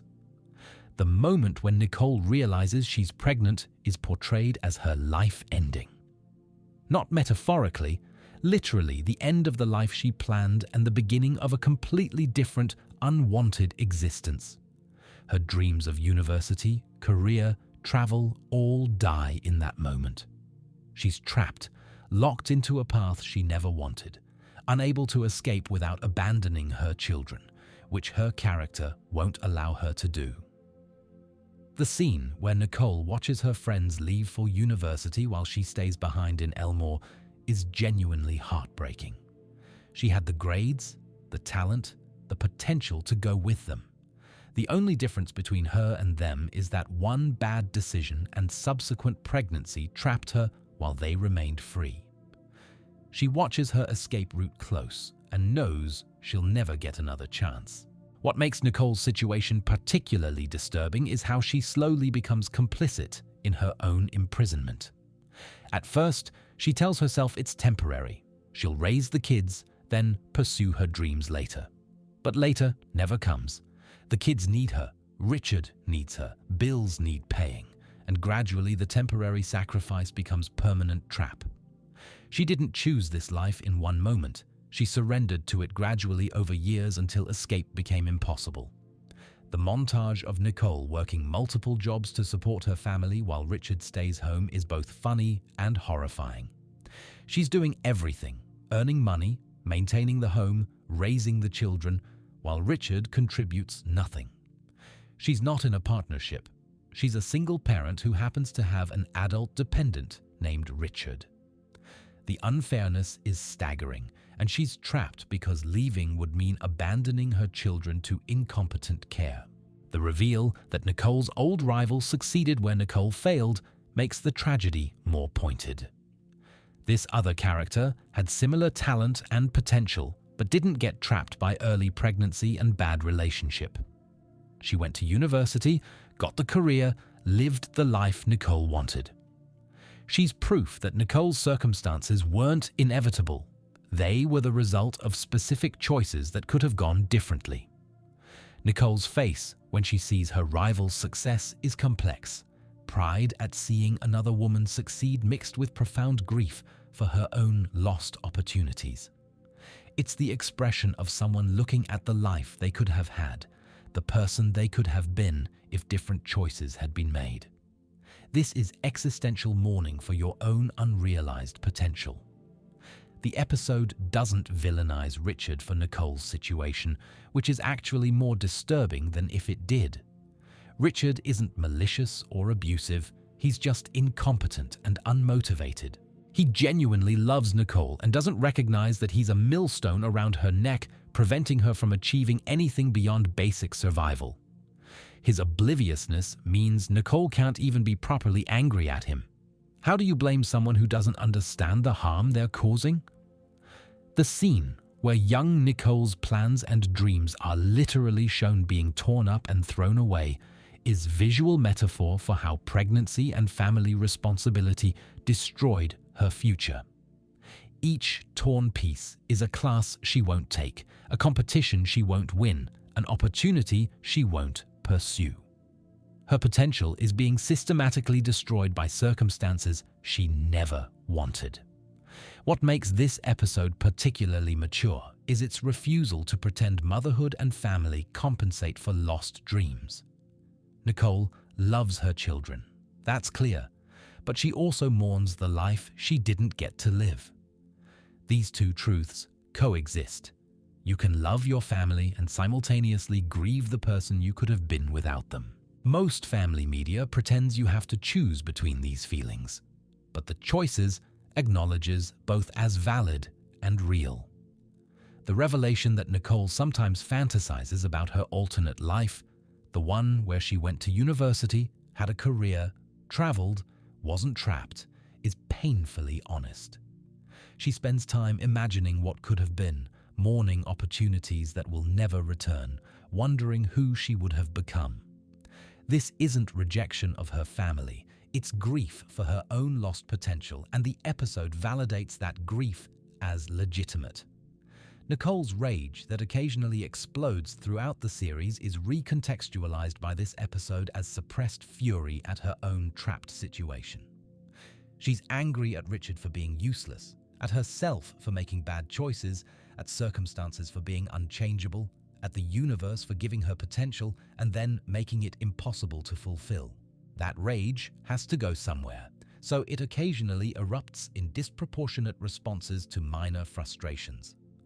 The episode's ending, showing Nicole's current life and suggesting she's made peace with her situation, is ambiguous. Has she truly accepted her life, or has she just surrendered to the impossibility of change? There's a difference between choosing your life and resigning yourself to it, and the episode deliberately leaves unclear which describes Nicole's current state. What makes the choices disturbing is its brutal honesty about how lives can go wrong, not through dramatic catastrophes, but through small choices that accumulate into traps.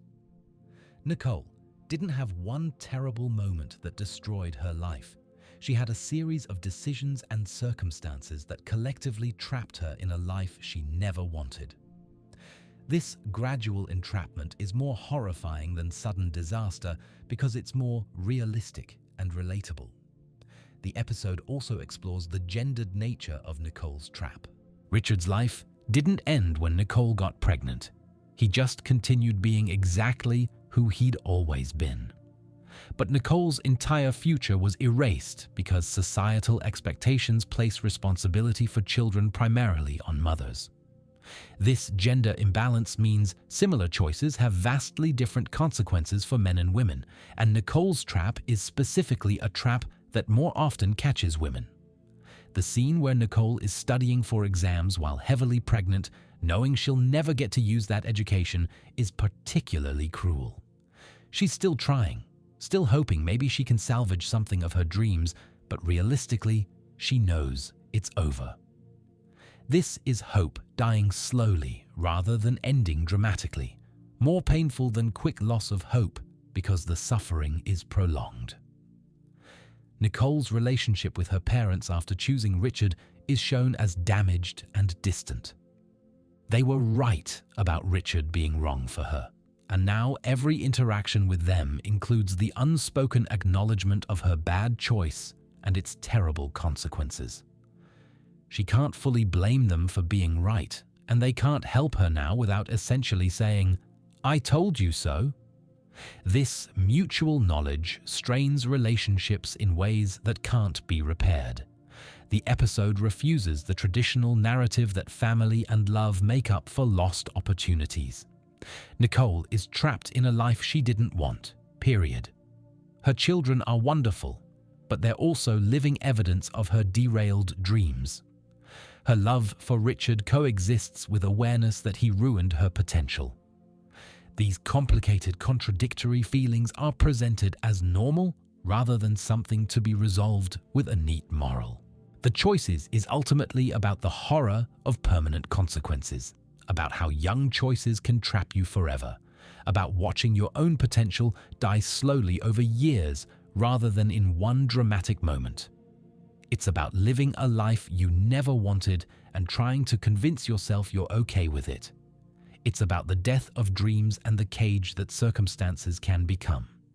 The Money is where the amazing world of Gumball explores the nightmare of economic insecurity, showing what happens when the Wattersons completely run out of money and discover that poverty in Elmore isn't just difficult, it's existentially threatening in ways that violate the basic rules of reality. This episode is disturbing because it shows how financial problems don't just cause stress. They can literally unmake your existence when you can't afford to maintain your place in reality. The episode begins with the family's complete financial collapse. They're not just poor or broke. They're so deeply in debt and so completely out of money that they can't afford basic necessities. Every single thing they own is being repossessed. Their house is being foreclosed. They can't buy food. They're facing not just poverty, but total elimination from normal society because they can't pay to participate in it anymore. What makes the Wattersons' poverty different from normal financial hardship is how it interacts with Elmore's cartoon reality. As they get poorer, they literally start to become less real. Their animation quality degrades. They become more crudely drawn. Their colors become less vibrant. They start to flicker and glitch like they're losing their hold on existence. Poverty in Elmore doesn't just mean not having things. It means not having enough reality to properly exist. The visual degradation of the family as they get poorer is disturbing body horror mixed with existential horror. Gumball's animation becomes choppy and low frame rate. Darwin starts appearing as a series of still images rather than fluid animation. Anais flickers in and out of visibility. Their physical forms are literally degrading because they can't afford to maintain proper existence. This makes literal the way poverty makes people feel less real, less visible, less substantial in society. Nicole's multiple jobs aren't enough to keep the family financially stable because Richard is a drain on resources that produces nothing. But firing Richard, getting divorced, would mean abandoning her children to his incompetent care, which she can't do. She's trapped in a situation where the right economic choice, leave Richard, is impossible due to moral obligations, protecting her children.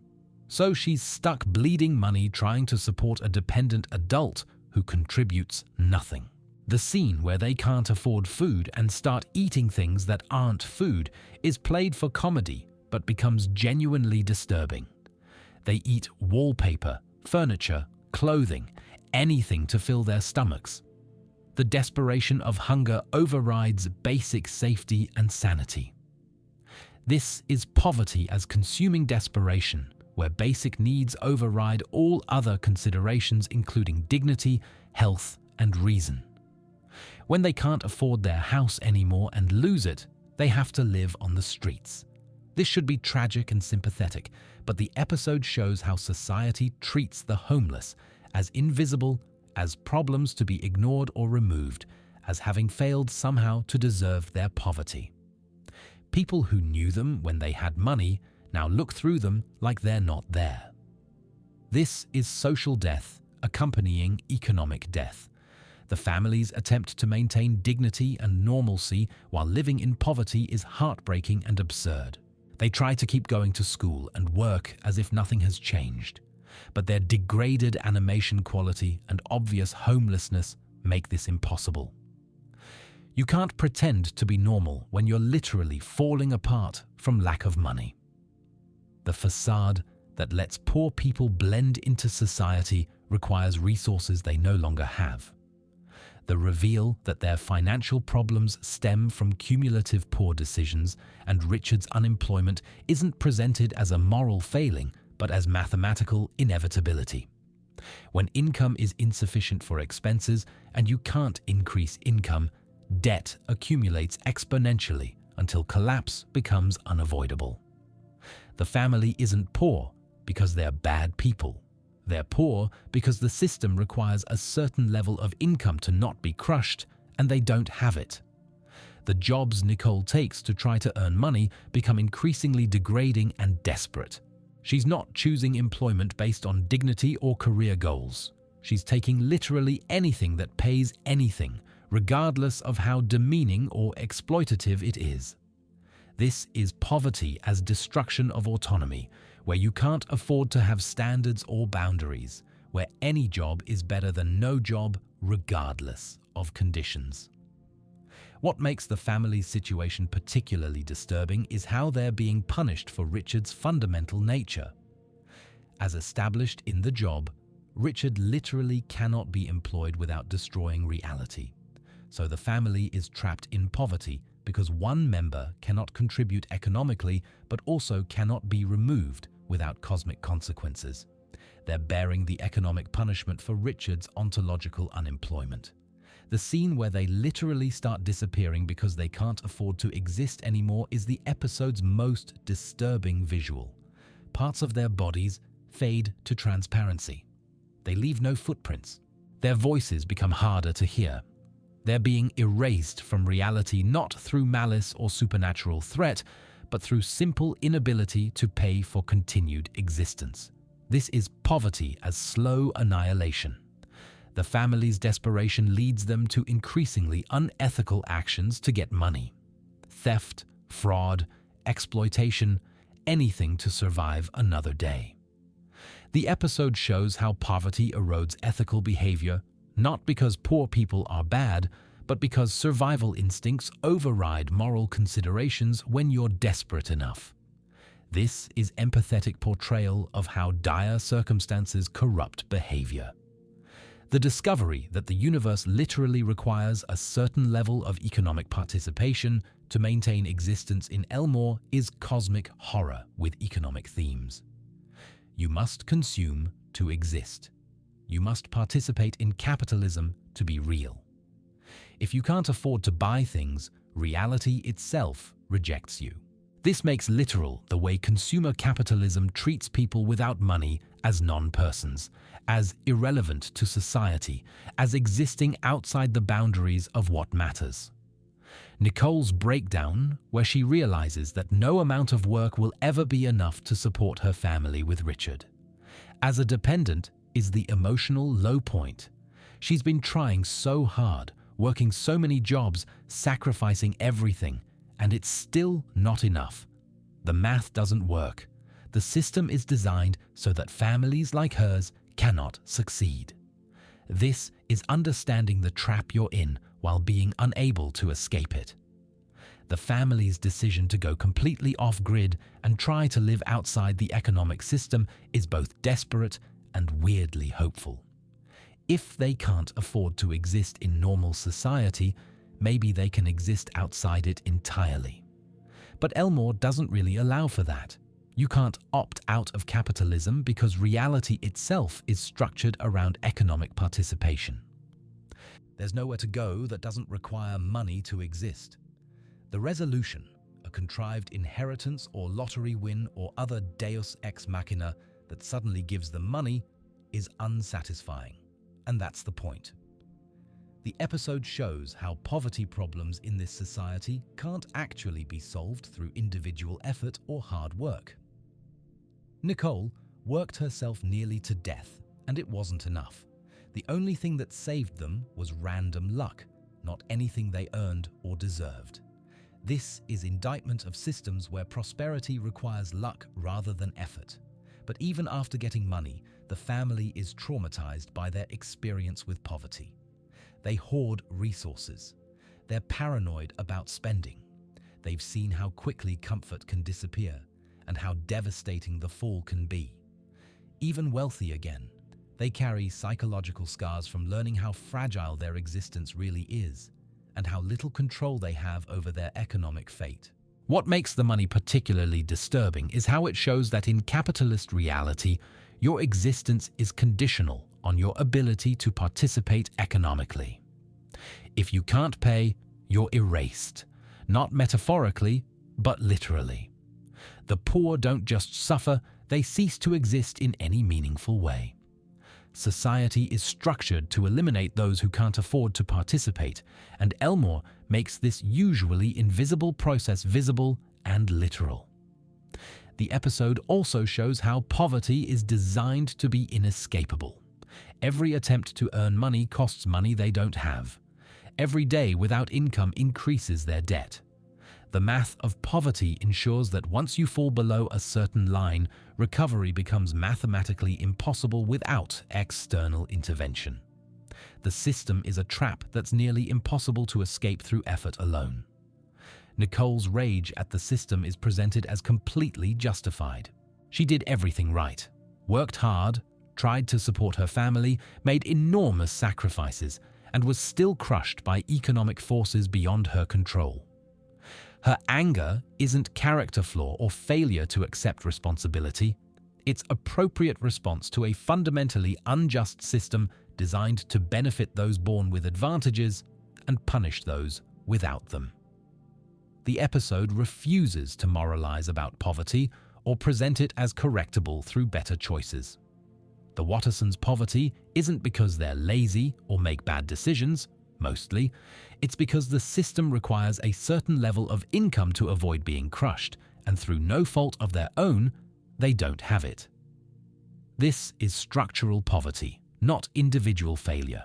The money is ultimately about the horror of economic insecurity, about how quickly comfortable existence can collapse into desperate survival, about how capitalism makes your existence conditional on your ability to pay, and about how the poor are treated as non-persons to be ignored or erased.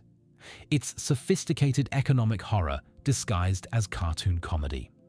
As we come to the end of this deep dive into the amazing world of Gumball's most disturbing episodes, it's worth stepping back to consider what makes this show's horror so effective and why it resonated with audiences in ways that transcended typical children's programming.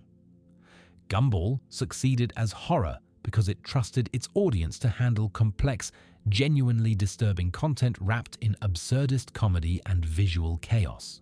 The show didn't soften its darker themes or pretend that scary concepts were actually funny. It presented real existential dread, permanent consequences, and psychological horror while maintaining its comedic tone, creating cognitive dissonance that made the horror more effective. What sets Gumball apart is its willingness to explore genuinely disturbing concepts through the lens of cartoon logic. The show asked, what if reality could break? What if you could be erased from existence? What if your identity could be stolen? What if poverty literally unmade you? These aren't just spooky stories, they're philosophical horror disguised as children's entertainment. The disturbing elements we've explored tonight aren't accidents or attempts to be edgy. They're careful explorations of real fears and anxieties that children and adults experience.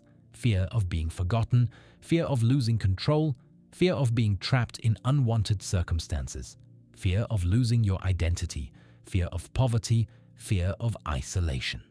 The show validated these fears as legitimate while wrapping them in the safety of absurdist cartoon universe. Gumball's commitment to following concepts to their darkest logical conclusions is what made it special. Other shows might introduce reality warping or existential threats, but pull back from truly disturbing implications.